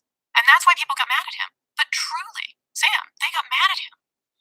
And if there's a belief that, anger in response to public comments that you might make that might offend or demean or diminish a group of people, might result in those people getting mad at you, and that's the big risk. I mean, we really have to look at the kinds of power we're privileging and suggesting that any challenge to it is harm done to the more powerful figure. Once again, one shift I like to make, right? The power that we're privileging. I have no problem with saying we privilege something over the other, right? But the idea of supplanting the word privilege with preference. How about we're preferencing this? We're not privileging it, we're preferring it. Right. So I think there's a disjunct there that could be added into like I want to say into the as much as I think this brute quick claim of postmodernism as like a blanket statement is so unnuanced about the individual author's contribution to thinking. I think to shift privilege into preference is a sort of another insertion to disjunct the privileged, the idea of saying, like the inculcation of feminism right now, meaning the meme of using a certain set of terminologies, right? That to disjunct privilege for preference would be a good starting base. More people should add that to an arsenal to break the idea that there are sometimes preferences that could be accepted as privileges, right? You have to then look at the relationship between preference and privilege and then see what their orientation is to one another in how it is you might want to use that. Side note. Sure. And he is more powerful. He's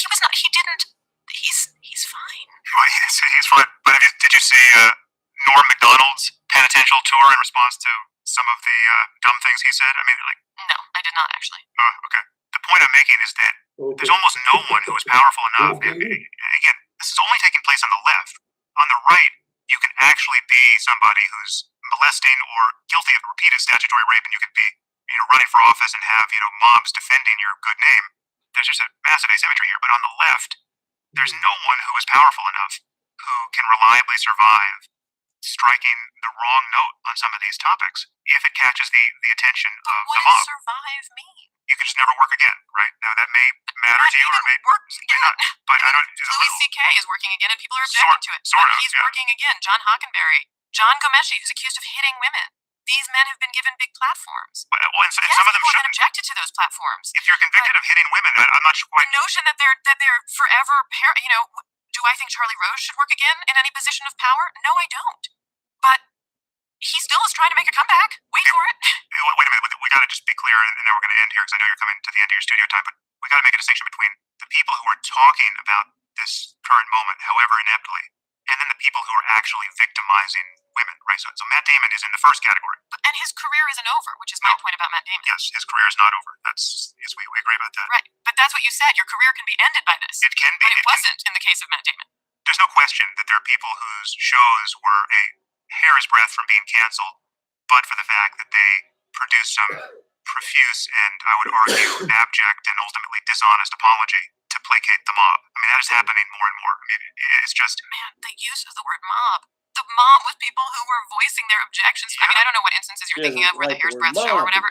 But again, the mob were people who were angry at things that people said or who voiced dissent or disagreement. The people who are struggling to have a good faith, honest conversation about complex social problems are at every moment being threatened with having the worst possible interpretation of a selected utterance getting collapsed down to some horrific caricature of obtuseness at minimum, but racism or bigotry more likely. And it's happening again and again. And the people who are completely losing their patience for it are the people who are less and less likely to vote for someone other than Trump if the left puts up a person whose basic message is you're all a bunch of racists who are concerned about immigration or any of these other problems, and the conversation ends there. I just want to point out that the scenario you just laid out, in which the vulnerability lies with the people who might say something that is heard as racist or sexist, misogynist or xenophobic or homophobic by people who object to racism, sexism, or homophobia. Your framing is that's where the vulnerability is, and that's where the attack and the peril is for the person who might say that thing. And what I don't hear is an acknowledgement of the fact that lots of people who are challenging racist, misogynistic, homophobic expressions are doing so in the context of a world in which a man who uses the N-word is our president, in which black votes are being suppressed and voters of color are being purged, in which women's rights to their bodily autonomy are already badly stripped and likely to be gutted further, in which access to full health care and birth control, especially for people who live in vulnerable economic positions, in part for reasons that are tied to their race and their gender, access to health care and to fair wages is deeply... Hoes need abortions. Hoes get abortions, right? There was a sentiment of this.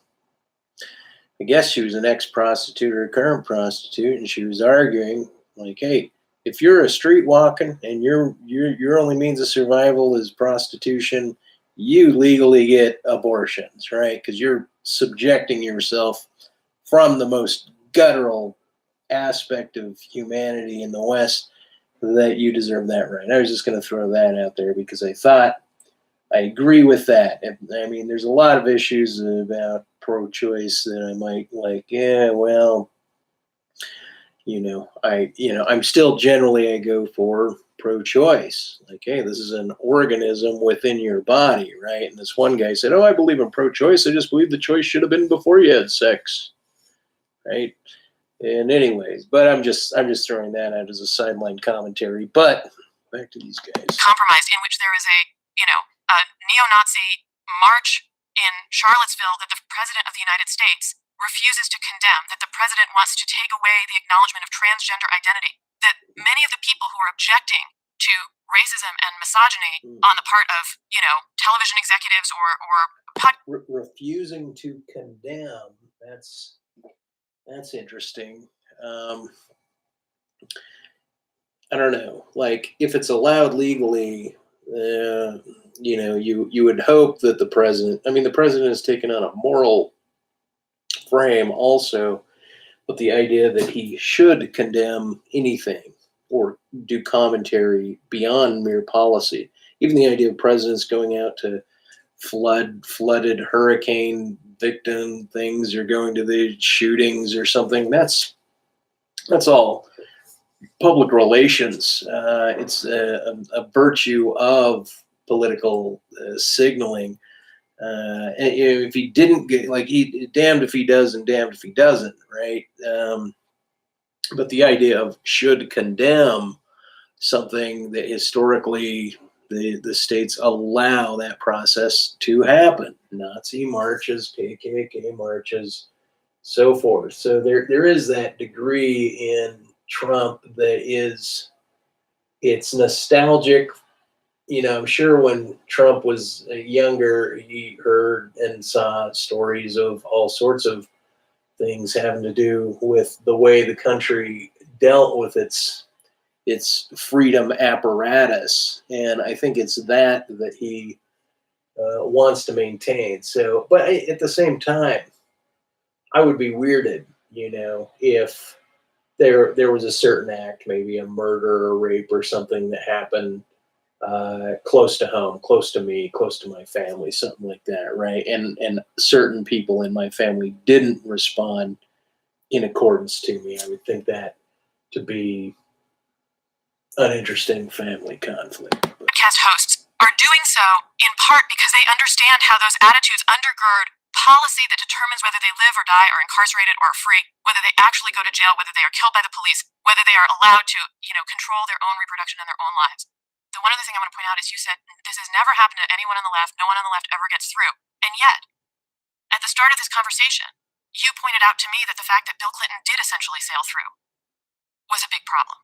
We acknowledge that the fact that Ted Kennedy, got away with this kind of behavior became problematic for his party. Yeah, it's a different moment in history. Yeah, they used to get through. But what's true is that the idea, your proposition that we're too hard on people on the left seems to conflict with the notion that we didn't do enough with the people on the left in the past. And, I fall on the side of addressing inequality in whatever form it takes. And we're all implicated in it, This is, I have, the work that I do is often blinkered in various directions in ways that are pointed out to me, critically, aggressively. We're trying to be better, juster, more inclusive. That is what I view the project as being about. And, and that voices raised in objection to offense or to aggression or power abuse or a bad argument. Those voices raised in dissent aren't, by their nature, automatically punitive or unjust. That goes back to Martha Nussbaum, right? Martha Nussbaum sees anger as inherently punitive. I think the voices that are being raised are not always punitive in their intent. They are often corrective. They are often voices raised in an effort to push toward equality and liberation or something closer to it for more kinds of people. And you know, I just don't, I just object to the whole, my disagreement with you lies in what I see as a reversal of who has power in these circumstances.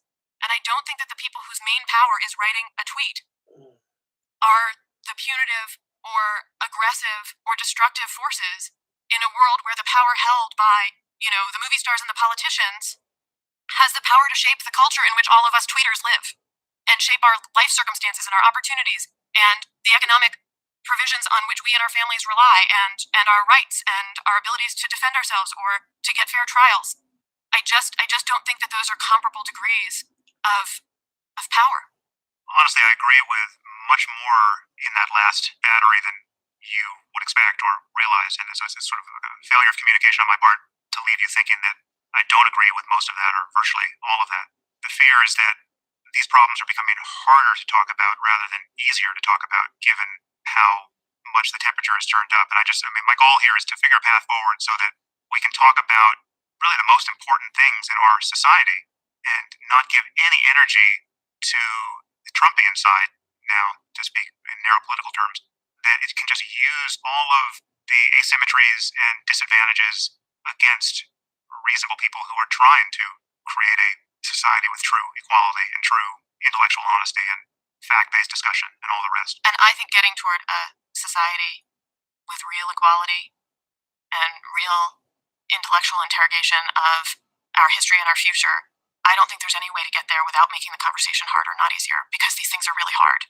And I think our error throughout our history has been telling ourselves an easier story, that we've, you know, that our inequities are in the past, that we've addressed them, that we need to move forward without an eye toward them, and that easier story has contributed to getting us where we are.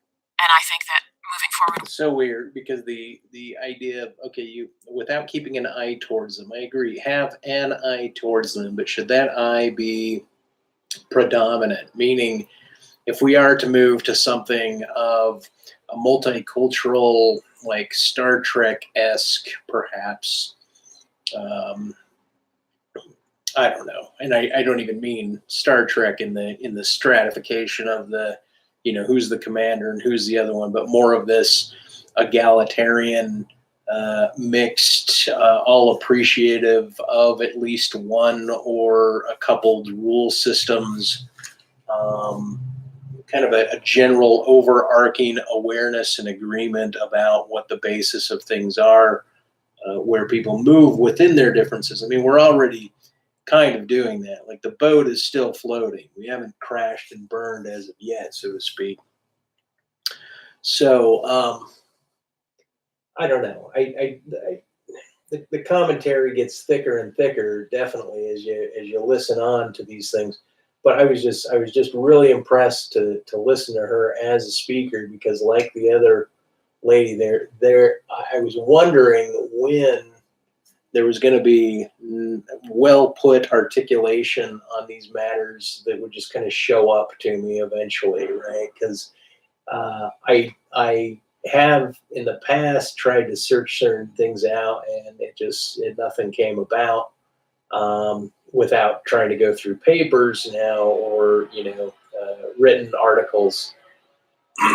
But I was at a quick loss, and so I'm just glad that this one showed up. So, and then these two getting together, because Sam does hold some sort of prestige, and he is able at least to work around, and both of their lexicons are broad enough in order to, facilitate an argument at least around the topic when showing variance and disagreement. Well, not going to take that one either.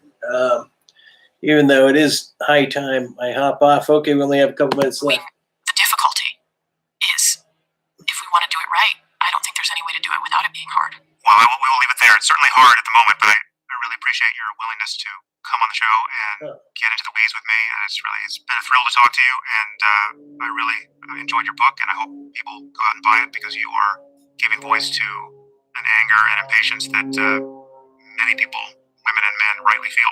So thank you, Rebecca. Thanks for having me, Sam. I'll come back if you want to do this again. Awesome. If you find the Waking Up podcast valuable, there are many ways you can support it. You can review it on iTunes or Stitcher or wherever you happen to listen to it. You can share it on social media with your friends. You can blog about it or discuss it on your own podcast. Or you can support it directly. And you can do this by subscribing through my website at samharris.org. And there you'll find subscriber-only content, which includes my Ask Me Anything episodes. You also get access to advanced tickets to my live events, guys. as well as streaming video of some of these events. That being said, why don't I start over here for my quick exit out, and we'll get back to, 3:34.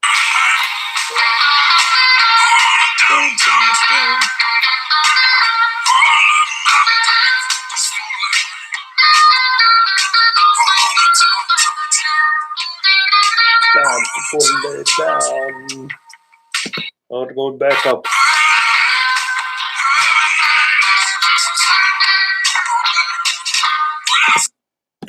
Oh, right there. All right. Okie dokie. Well, now I gotta find out where my actual page is. Oh. Huh. Interesting. Looking at it in reverse. Okay, so that's all she wrote. I'm gonna go ahead and bail. Appreciate the yada. Can't believe it's 3 whole hours of streaming commentary. Back at you.